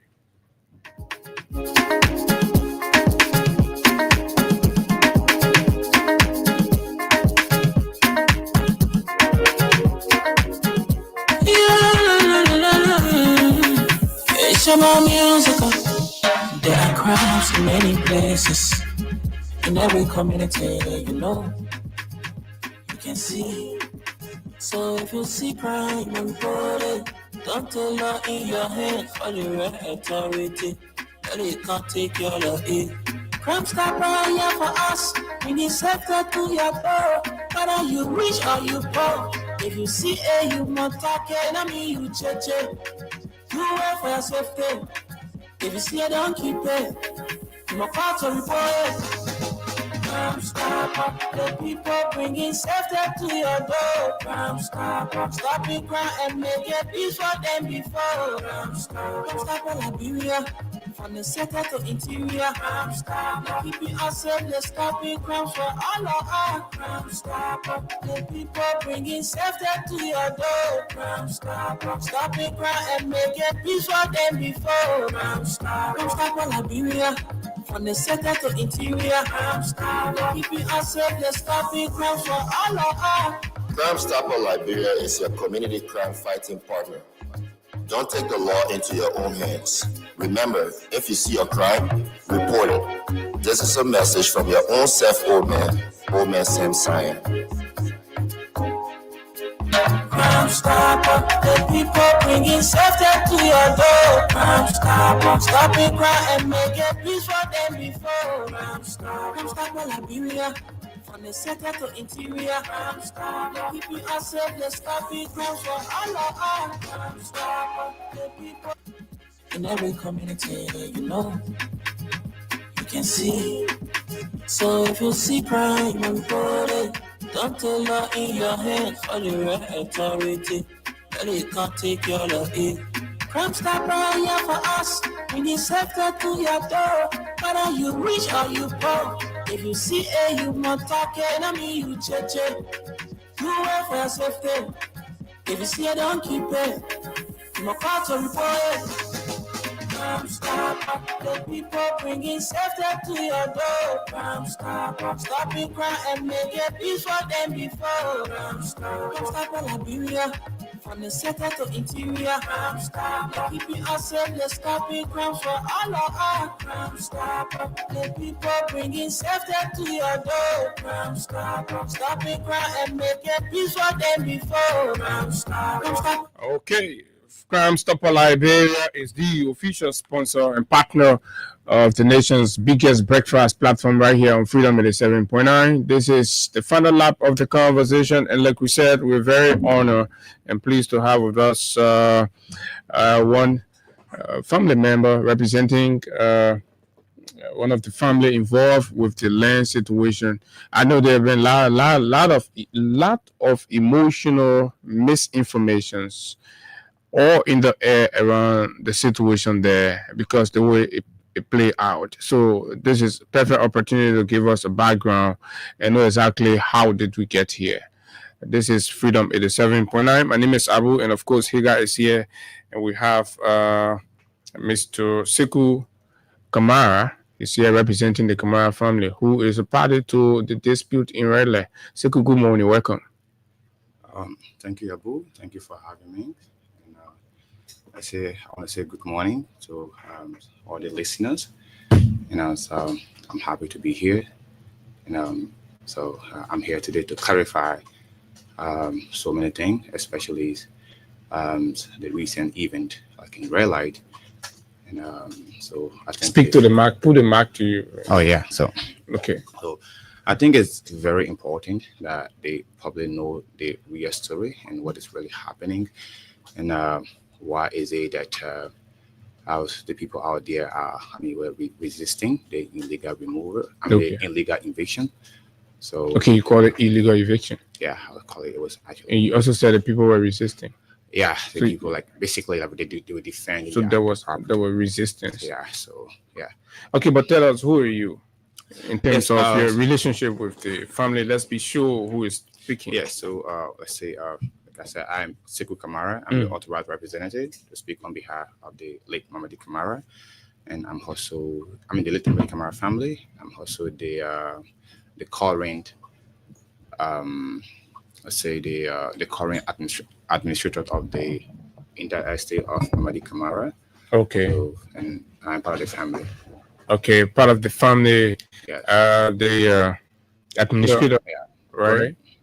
And the legal Legal representative, representative. Not a legal representative, but authorized. authorized representative. Yeah. I think then we have the right man for the conversation, right, Yes. Liga? Good. So what we want you to do, because the entire nation is listening. I mean, you're on one of the biggest morning show in Liberia right now. So you want to explain to us the background about that whole scenario, the property, Mamadi Kamara, the other party, the conflicting party, and just give the country an idea of what is the situation, and then we'll come to the specifics later. Okay. Yeah. You see, Mamadi Kamara he's my father. Okay. And, so he was a real estate investor, and so he invested in multiple businesses, and also so he has like. You want to be audible enough, Yes, right? yes, Be and, audible enough so that people hear okay, you clearly, okay, crystal okay, clear. yeah, and he has properties across the countries, Okay. across the country, not just in Monrovia, but also like in other counties. So Mamadi Kamara was a best friend to Batum Keita, Okay. and Batum Keita came from Mali. Who is Batu Keita? Batum Keita is the father of Mohamed Tanja Keita, the guy who is claiming the disputed property. Okay. Yeah. So they both were friends. Back in the day, and in fact, the house that the property that Tanja himself is currently claiming, his father used to live there. That Okay. is where our father hosted him in that area. And you see, since our late father was into like real property business, and so they gave him time. Batum Keita, let's say the father of Mohamed Tanja Keita, was interested in purchasing a property, and then our late father was like, "Okay, so there's an opening somewhere. I will let you know." Okay. So when the time came, there was an opening somewhere around the Omega area, and he found Batum Keita that, "Oh, okay, we have an opening, so we can buy some parcels of." Meaning there are properties in the Omega area for sale. In the Omega area, yes, for sale. So when he let Batum know about that, Batum was excited, and they went there. He was leading, Okay. and like gave him the money, and they purchased the property. They purchased 3 acres, Okay. 3 acres parcel, and like one for my father himself, and one for Batum Keita, and the other one for Lassana Kamara. So also one of our uncles. So that is how the whole thing like started. So they purchased a property in Omega, like together 3%, where they are all adjoining neighbors. Okay. So the friends decided they got information about property in Omega, and they decided they put the money together. They went there, they bought the property Yes. among themselves. Yes. And each of them paid actually $1,000 per acre. Okay. Yes. And each of them paid $1,000 for 1 acre. And it was all purchased the same day. However, like my father, What year are we talking about? we're talking about 1989. Actually. 1989. 1989. Okay. So yeah, that is how that property was actually purchased. but the current disputed property was purchased in 1974. 1974. Okay. And it has different neighbors. So you see, and that is where the problem comes from. Baton Keita, according to his affidavit, he said that he was in Holland, and Tanja. Tanja was in Holland, and his father called him, "Hey, come. I want you to come here and manage my estate." So when was that? That day wasn't specified in his affidavit. He just said that he was going to call him to come and administer his properties in Liberia. Okay, good. So where's his father? Is his father alive? No, his father is not alive anymore. Deceased. Yeah, but at this time, his father was alive. Okay. In Mali, because during the Civil War, they all flee Liberia. However, like my parents returned to Liberia, but his father never returned. Okay. And prior to that, he was actually sick, so he couldn't really go anywhere. Yeah. So Baton Keita now said that his father sent him to our father to ask him to locate the property where they purchased the parcel of land adjacent each other. Okay, so his father called him to say, "Look, I need you to go to Liberia to administer my properties there." Yeah. Right? In doing so, you have to go to my friend Mohammed Kamara. Absolutely. To locate you where my property is. Right. So from there, what happened? So from there, and our late father told Baton Keita to where the property is, and he also gave him a brief background of the property, saying that this is where the property was, but it is not claimed by somebody else. Okay. You know what I'm saying? So, but then other people have claimed the property already. Oh yeah, other people have claimed the property already. So because it looked like because the property was purchased from Wakin, all right, from one child SB Wakin. So he was the seller. The property in the Omega area. This is the story that I hear. I mean, in that that's the story. So with the property now, they heard that Wakin was not the original owner of the property. Okay. So the original owner came and took the property and then resold the property to somebody else. Again, your father and Mr. Keita bought the property from the wrong person. So the actual owner came and claimed the property. So on Keita return, or when Keita sent his son to come, he went and met the right owner there. Right, the right owner there. Okay. So and the property showed him the place, but Mohammed Tanja Keita was not certified. Okay. With that answer, and because both property indicated that because the current disputed property is on Kakata Highway, and the other property is also on Kakata Highway. Yeah. So Tanja assumed that he has not been told the truth, and that the current property where we live belonged to his father. Okay, so you assume that your father deliberately misled him. Absolutely, yeah. That on the actual property.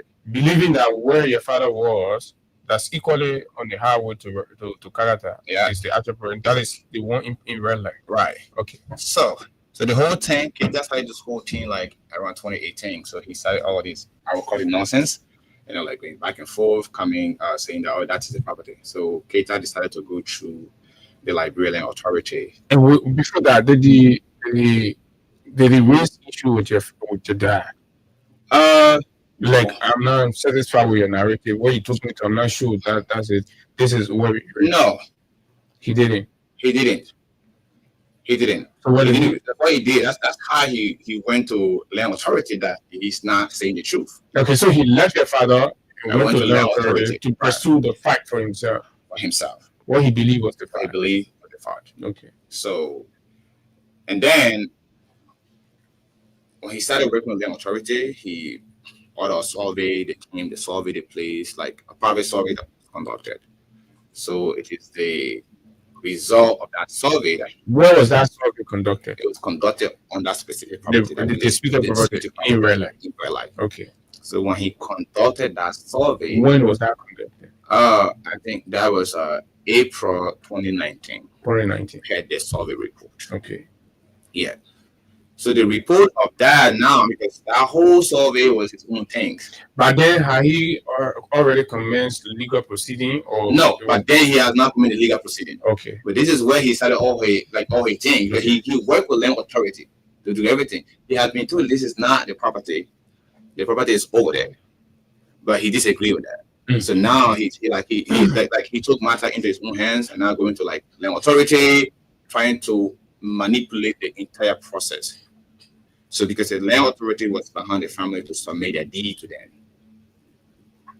So it is from that deed that was submitted to land authority, Keita went and fabricated. So your family did submit? We did not submit the deed. For some reason, how they got that deed, because like those who need are listed to have submitted the deed are all saying no, we did not submit any deed. But how did the land authority get the deed? Okay, but what that means he managed to lay him on the copy of your deed. Yeah, right. And that was through land authority.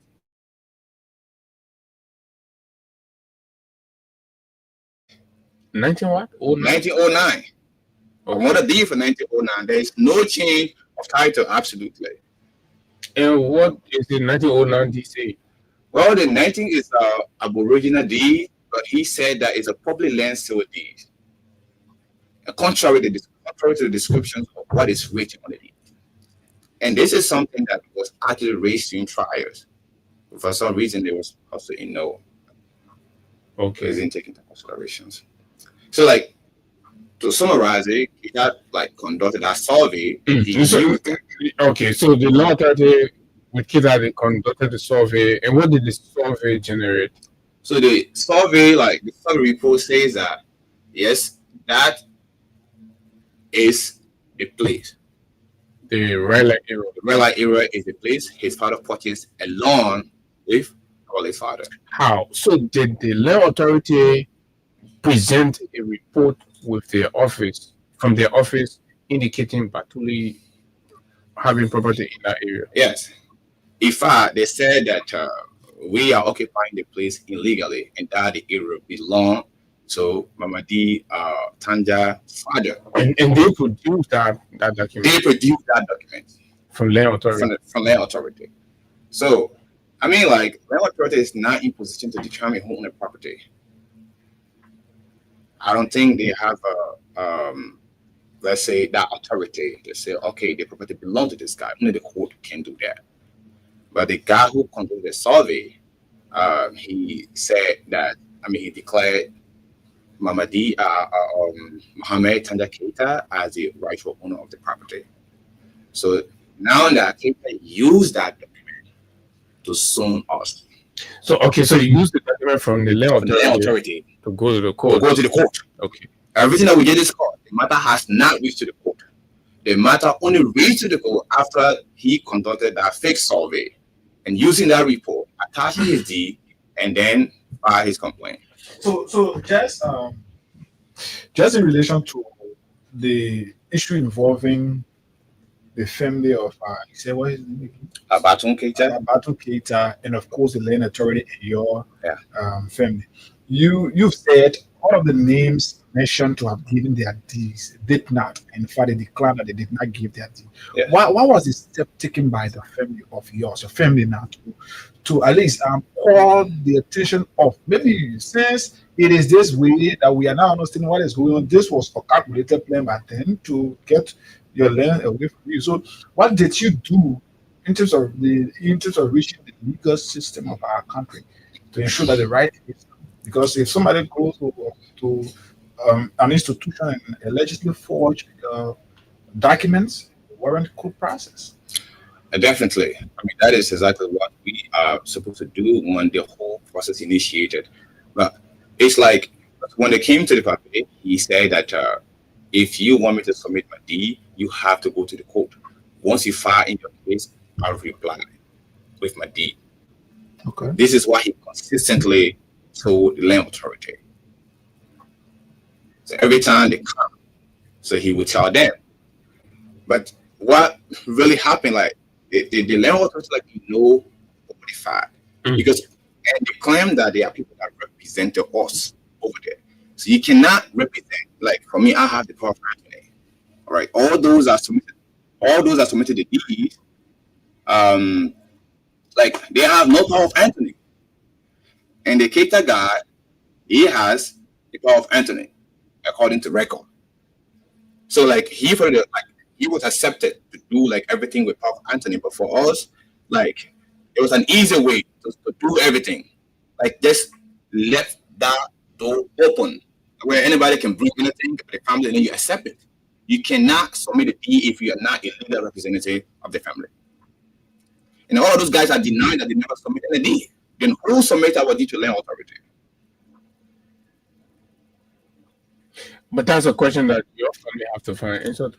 Well, so and those whose names are listed to have submitted the deed have all said, no, we did not submit the deed to land authority. At that point, didn't you think that there was some future thing going out that you needed to embed the necessary chapter to? Yes, like we never got to see these things until the guy filed the complaint. Okay. So when he filed the complaint, he attached the report of the survey to it. So going over the complaint and the survey report, we were able to obtain these information. And our lawyer actually respond accurately to the survey, saying that it is fraud and misrepresentations, and that it does not represent the actual location of the property he's claiming. Okay, so let me understand one thing. The document that were obtained from the law authority at the Keita, what year was the document? Sorry, you want to repeat that? The year. I mean, I'd like to know, because he said he obtained some documentation. Yeah, that was the survey report. Mm-hmm. The survey report. Yeah. Because when the survey was conducted, of course, there had to be a report. So that the result of that report will now quantify his case. Okay. Yes, and that was in April 2019. Okay, so 2019. Yes. But I thought he initially obtained some documents from the law authority saying that place is his instead of yours. No, it is based on that survey report. Okay, so law authority used the survey report to claim that the property belonged to Keita instead of the Kamara, right? Right. Okay, so let's go to when he went to court. What happened? Yeah, it was because that was an opportunity for you to equally present your facts and argue, right? Because there's no opportunity yet. This what I just explained about the report, we are not even in court. I know there's no court yet. Yeah, so we're going to court now. So we've already obtained that, and they used that to file a complaint. Right. Good. And then you were invited. And we invited. Okay. And we replied to the complaint with our deeds now.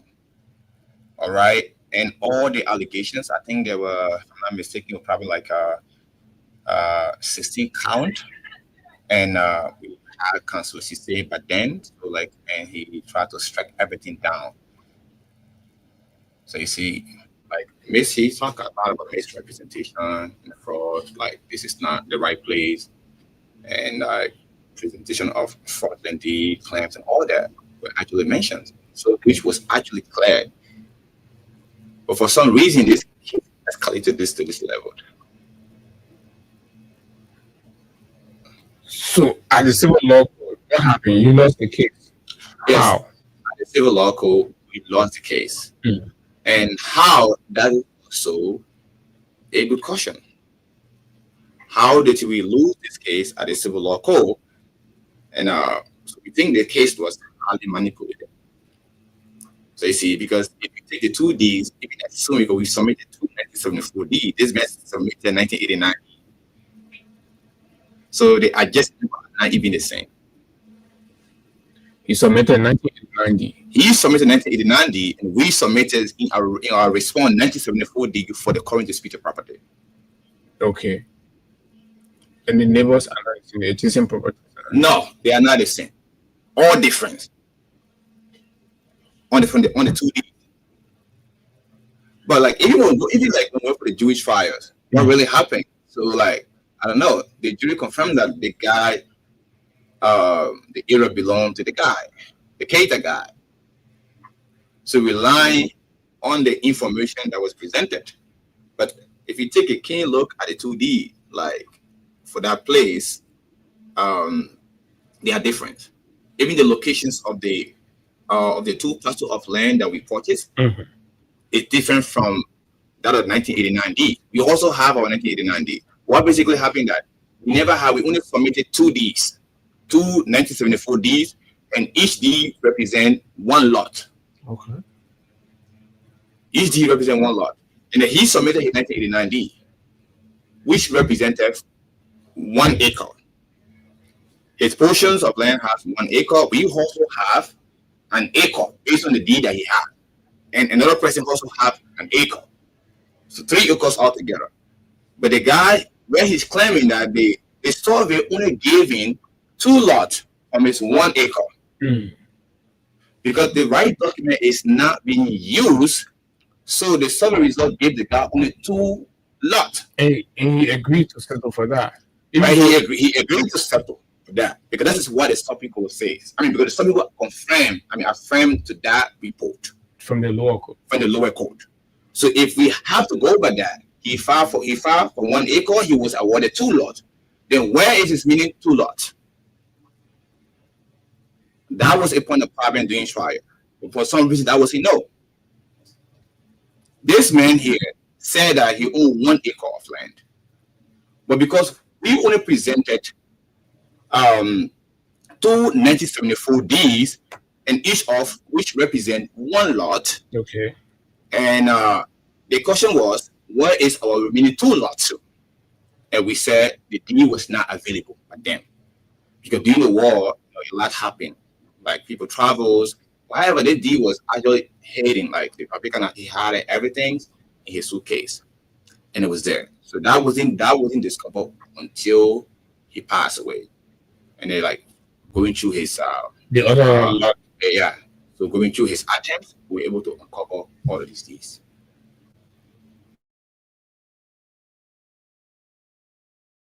So that's the problem. But all of these things now have now passed actually. Okay. All right. So when the Supreme Court sent down a mandate, it made certain clarifications. All right. It said that go and give Keita his land based on the means and bound of the deed that he pleaded. He said that. I mean that is specifically based on that's what on the middle.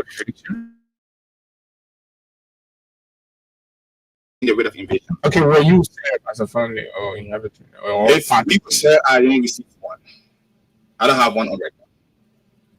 Because what I received, but then I was in the state. So what I actually received, it was the invitations of Cabinet Janet and all the religious leaders like Ali prior to attend a conference. Okay. And that conference we're going to talk about the injectment. How they were going to proceed with the injectment. With the injectment. So I actually thought that was the actual copy of the rate of evasions until like I revisited my WhatsApp records, and then I was able to put it out. So I don't have anything like right of invasions. Okay. And what other family member has? I mean, you just trying to be clear as to whether you were served and you noticed to evict the property. Yeah, if we were served, because I have the entire file. Right, before we actually like give the file to the lawyer, I have everything with me. And on the file, I did not see anything. If it was given, probably our lawyer at the time did not give it to me, okay, or to like any family member. So go ahead, let's talk about the Supreme Court instruction. Yeah. So the Supreme Court was clear. Instead of go and get let me just say clearly. Say what? Okay, the appellee should be placed in possession of his property based on the need and bound of the deed pleaded. Okay. So that was very clear. Go and get Keita, lend to him based on the deed he took to the court. So every information will have to correspond to that particular deed. Yeah. And so what deed did he plead? He pleaded the 1989 deed. And he's claiming the 1974 property. And in 1989 deed, the address is where? The location is where? So the location, because the location is not exact. It's just only like Muvia Kakata Highway. Okay. So you see, Muvia Kakata Highway. That's Okay, but the mixed and bounds, the adjacent property on the 1989D doesn't correspond with the current no, it location. does not correspond at all, and that's where the problem is. But the code mandated that it should be done in accordance with that deed. With that deed. So that is where our problem is. You are now going by the Supreme Court mandate. The Supreme Court was very clear. Go like do this in accordance with cater deed. So you went to a 1970 neighbor, all right, and then you try to apply.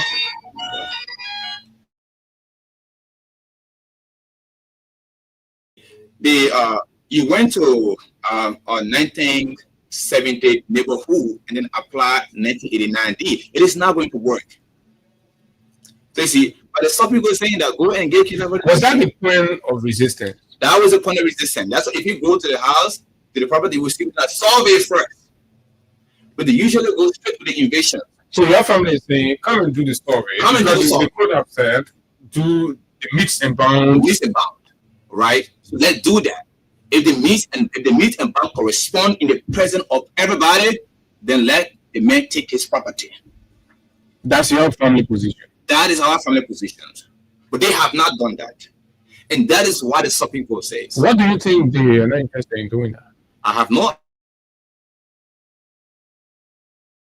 Rule that you get evicted, and that's the final arbiter. Listen to Ali Cry said that the Supreme Court is the final arbiter. Then we all know that. So of course you have to allow for the eviction. Yeah, it's like in Liberia, like I don't think most people have actually read the Supreme Court opinion. That's the problem. So people don't understand the issues. So what is in the Supreme Court opinion that people don't know? So what is in the Supreme Court opinion? People don't know that the guy should be giving his place based only on the deed that he submitted. Okay. And it must correspond to the meat and bounds of his deed. People don't know that the lower court has not won by that mandate. The court is skipping that mandate. The court is skipping that. And we are saying you should do that first. And the instruction is that do a survey followed by eviction. Evictions. Survey, identify where the property is, and then give it to him if it corresponds with his deed.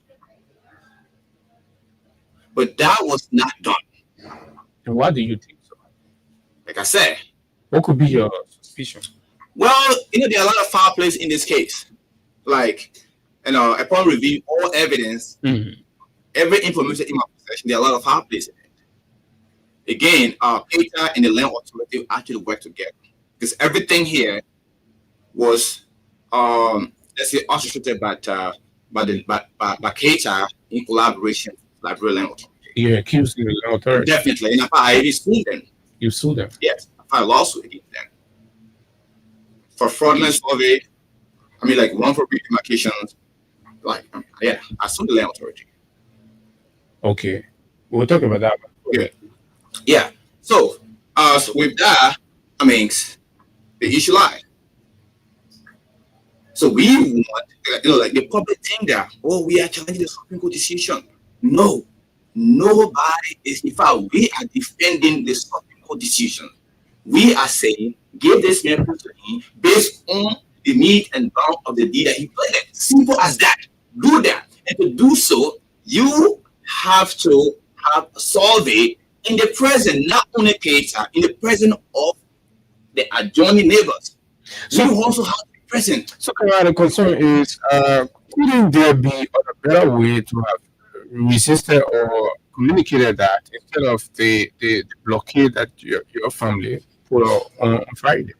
Yes, you know that one day, or like invasions attempts occurred. I was not in the country, so when I came, I've always been on the legal path, trying to ensure that due process take place and that like there's no violence.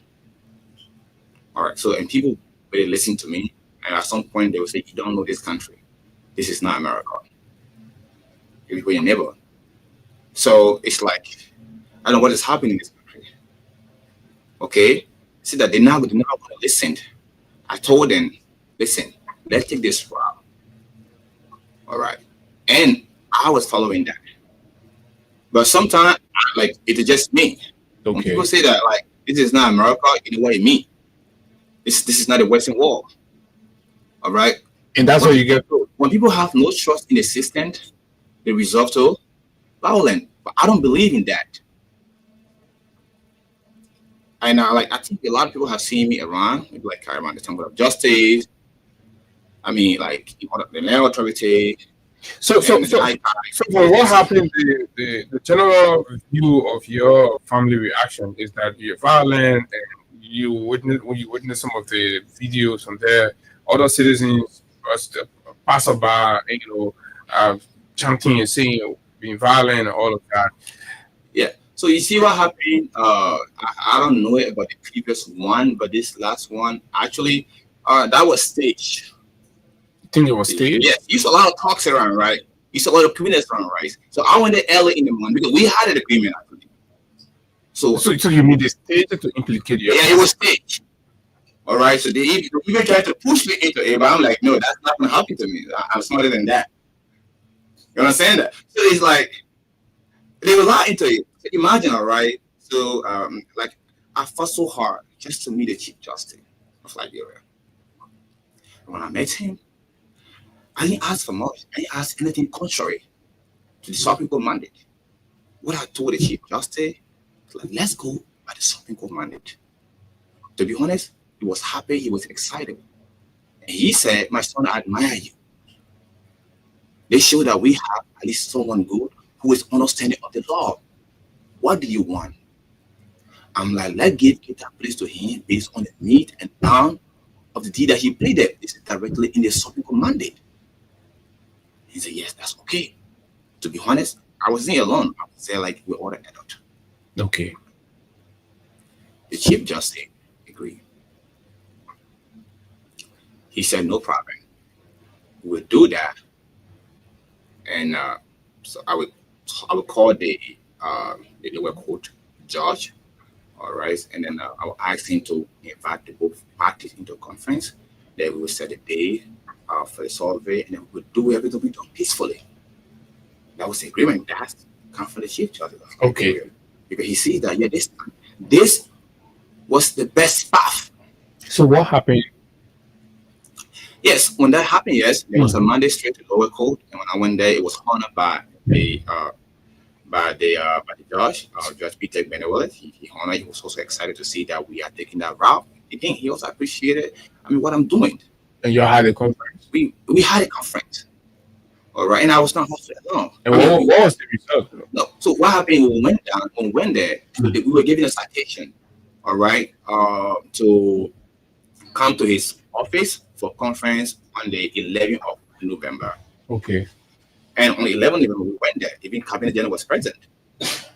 So you have the chairman for the Supreme Elder Council was also present.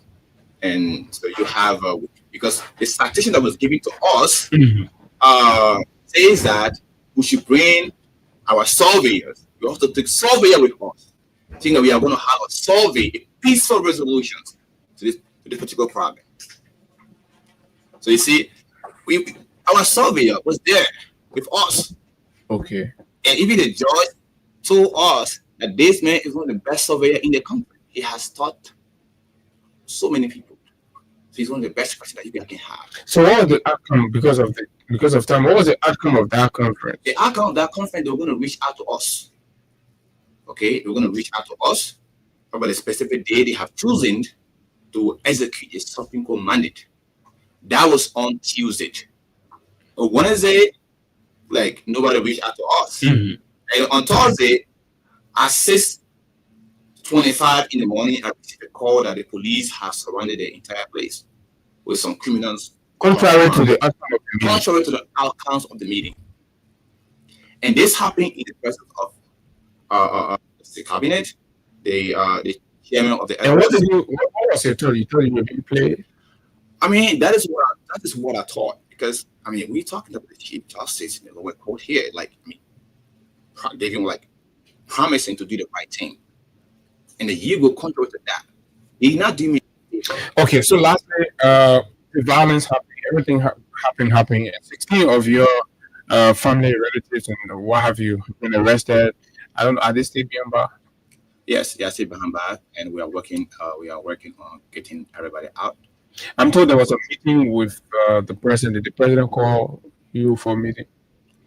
Yes. So we went for the meeting, president, and the president was very responsive. However, his legal, he assigned the case to his legal counsel to look into it and to see how best they can help us in the process. Okay, that was what the president said. Yeah, there was hope because when the issue was explained to the president, honestly, like a bit of disheartened because that was not what he expected. Like, you can't give somebody the wrong property. You can't take B from another place and apply to another place, and then like you think you have done the right thing. The president said that. But did your lawyer utilize the part of the course for motion for retrial? A motion for retrial. I think that the case you are not satisfied with how to brand maybe you have the right to call for retrial. Yeah, I think when that was done, I think it was denied. Okay. So yes, a motion for retrial. I want to know the president's intervention because I'm told the president listened to you. Yeah, the president listened. To be honest, he was very responsive, and he think what's really happening is if that is the case, it is actually wrong, and this is why, since he's not a lawyer, that's why like he assigned the whole thing to his legal advisors, who happen to be let's say Mr. Keita, and they are looking into it. So that is it. We take calls. His name is Sekou Kamara, and of course, you listen to the narrative. Let's hear what you think. 0776 104 104 086 500 104 plus 231 86 500 104 are the numbers to call. You know, most times when we see things happening, we all get emotional with something, but sometimes it's good to hear people's stories and know why certain actions are being taken. I know a lot of people be surprised. Let's talk to this person right here. Good morning. 0776 104 104 86 500 104 are the numbers. You can call us on just right here to be a part of the conversation. The final lap of the conversation here this morning. Let's talk to you. You here? Good morning. Good morning, sir. Go ahead, you live. Calling from Power Johnsonville. No, Okay, go ahead. Yeah, Mr. Keita, I want to say something. No, this is Mr. Kamara here. Okay, Mr. Kamara.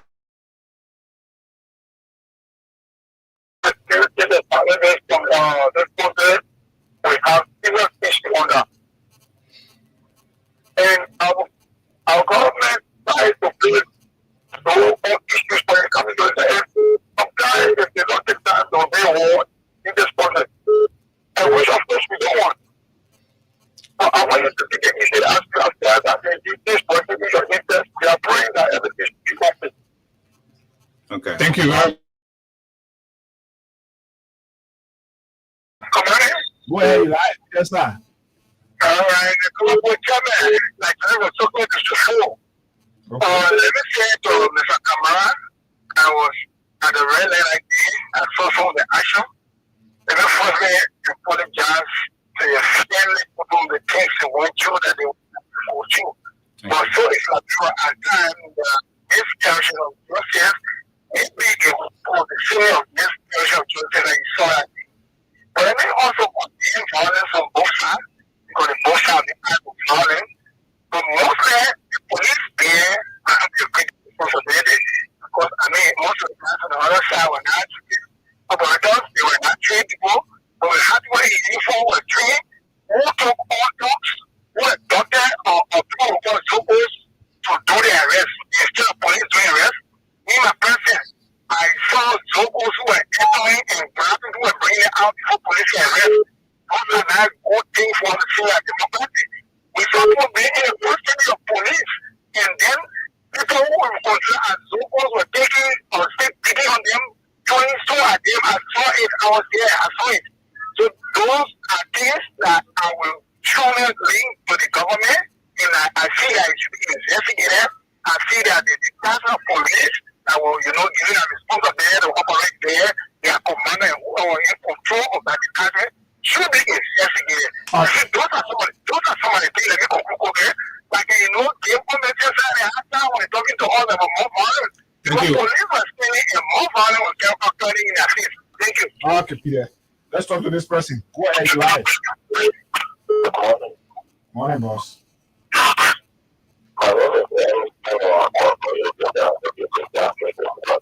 Go ahead.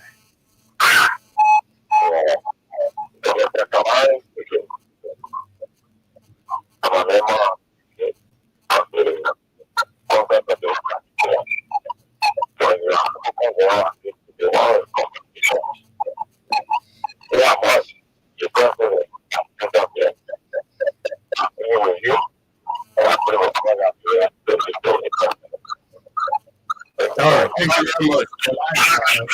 0776 104 104 86 500 this person. Morning. Yeah, thank you very much. My name is Paul Mohan. I'm doing my chicken resident. Some people about that having them. Where? Yeah, I have a problem with it. But I want to know what do your trouble people always believing how So you can't be like that. Let's talk to somebody else. 0776 104 104 086. My parents will have to go from certain stage of our life. We can't be like that. This person is morning. Go ahead, you like. All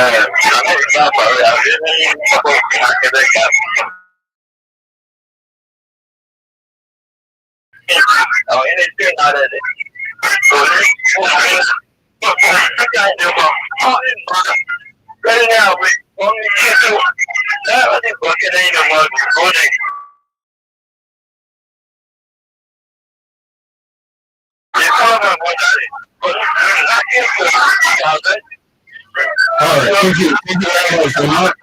The line is noisy, so we have to. Let's take 3 more calls, right? Yeah, we can take just 3 more. Right here. 0776 104 104 086 500 104. We have over 400 following line. Go ahead. Go ahead.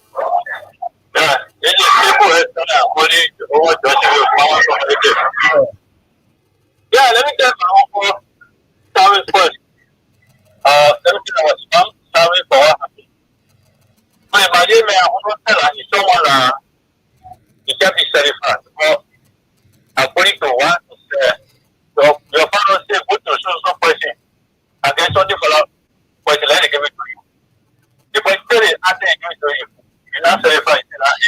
Why you want to go back to your father and then you say, well, why you do it? What is property the person going to be? And that's how we did. And also the answer that takes place down there. Police want the call, police tell the safety to take the rat and tell the people to go ask you and security. He's telling the safety working against one another. He's telling them, he just put other control. So it was very wrong. Well, let me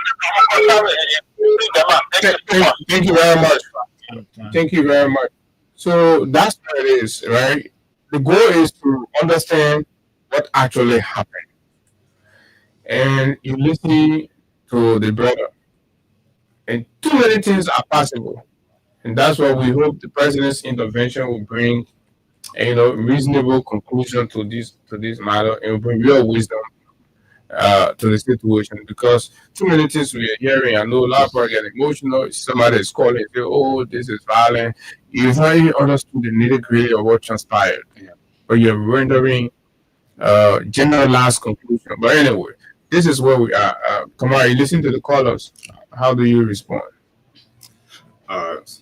Yes, for me, I think they're all mostly complimentary, and of course, right.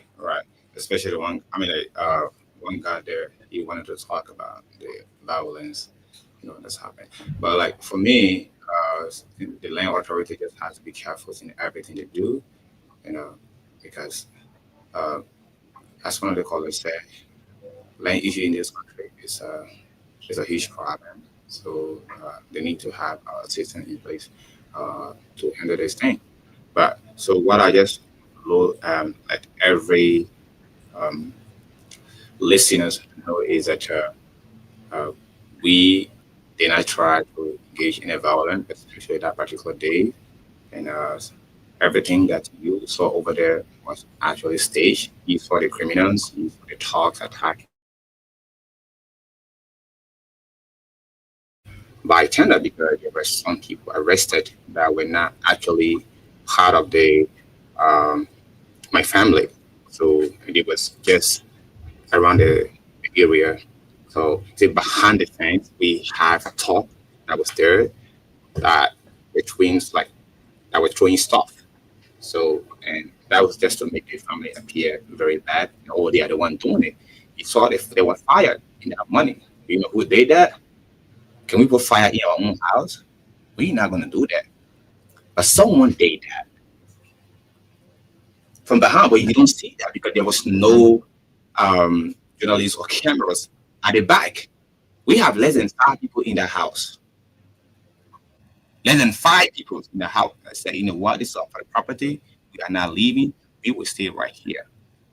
And then we kind of have a remove. You also have all people that are making the family to appear bad, like they are the one doing everything. But no. Okay, so you're saying we're not your family member? No. Checking every videos. If you see any of those guys, look at the pictures, all right? Because I think the Liberia National Police posted the pictures of those individuals that were arrested. Look among them. Look at those that if you see, like in any of the videos where someone was throwing petrol bomb directly from that building and identified, and they would never see that. Everything was taken. Those guys, those targets over there were all paid. All right, to help like in the illegal invasion process. That is how I would actually call it. So again, I just want to let the listeners know that we were not acting violent, especially we met a lot of top government officials to help in the process. So we were not in the mode, and we were already guaranteed due process, and we were expecting that. In fact, like nobody was even ready for it. Yet the people may be afraid, as you all know. So the panic and fear times, people resist differently, because when you are panicked, your reasoning is suspended. You don't think rationally because you can do things, you know, and later on you will start to think about it, but not at that point. That's what panic caused. That very morning, police came.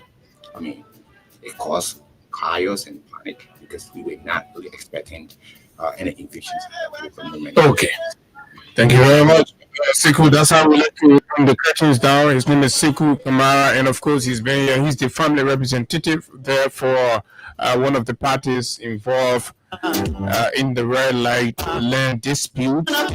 You've listened. It's a perfect opportunity to give you a full understanding of the background and some of what you need to know about it.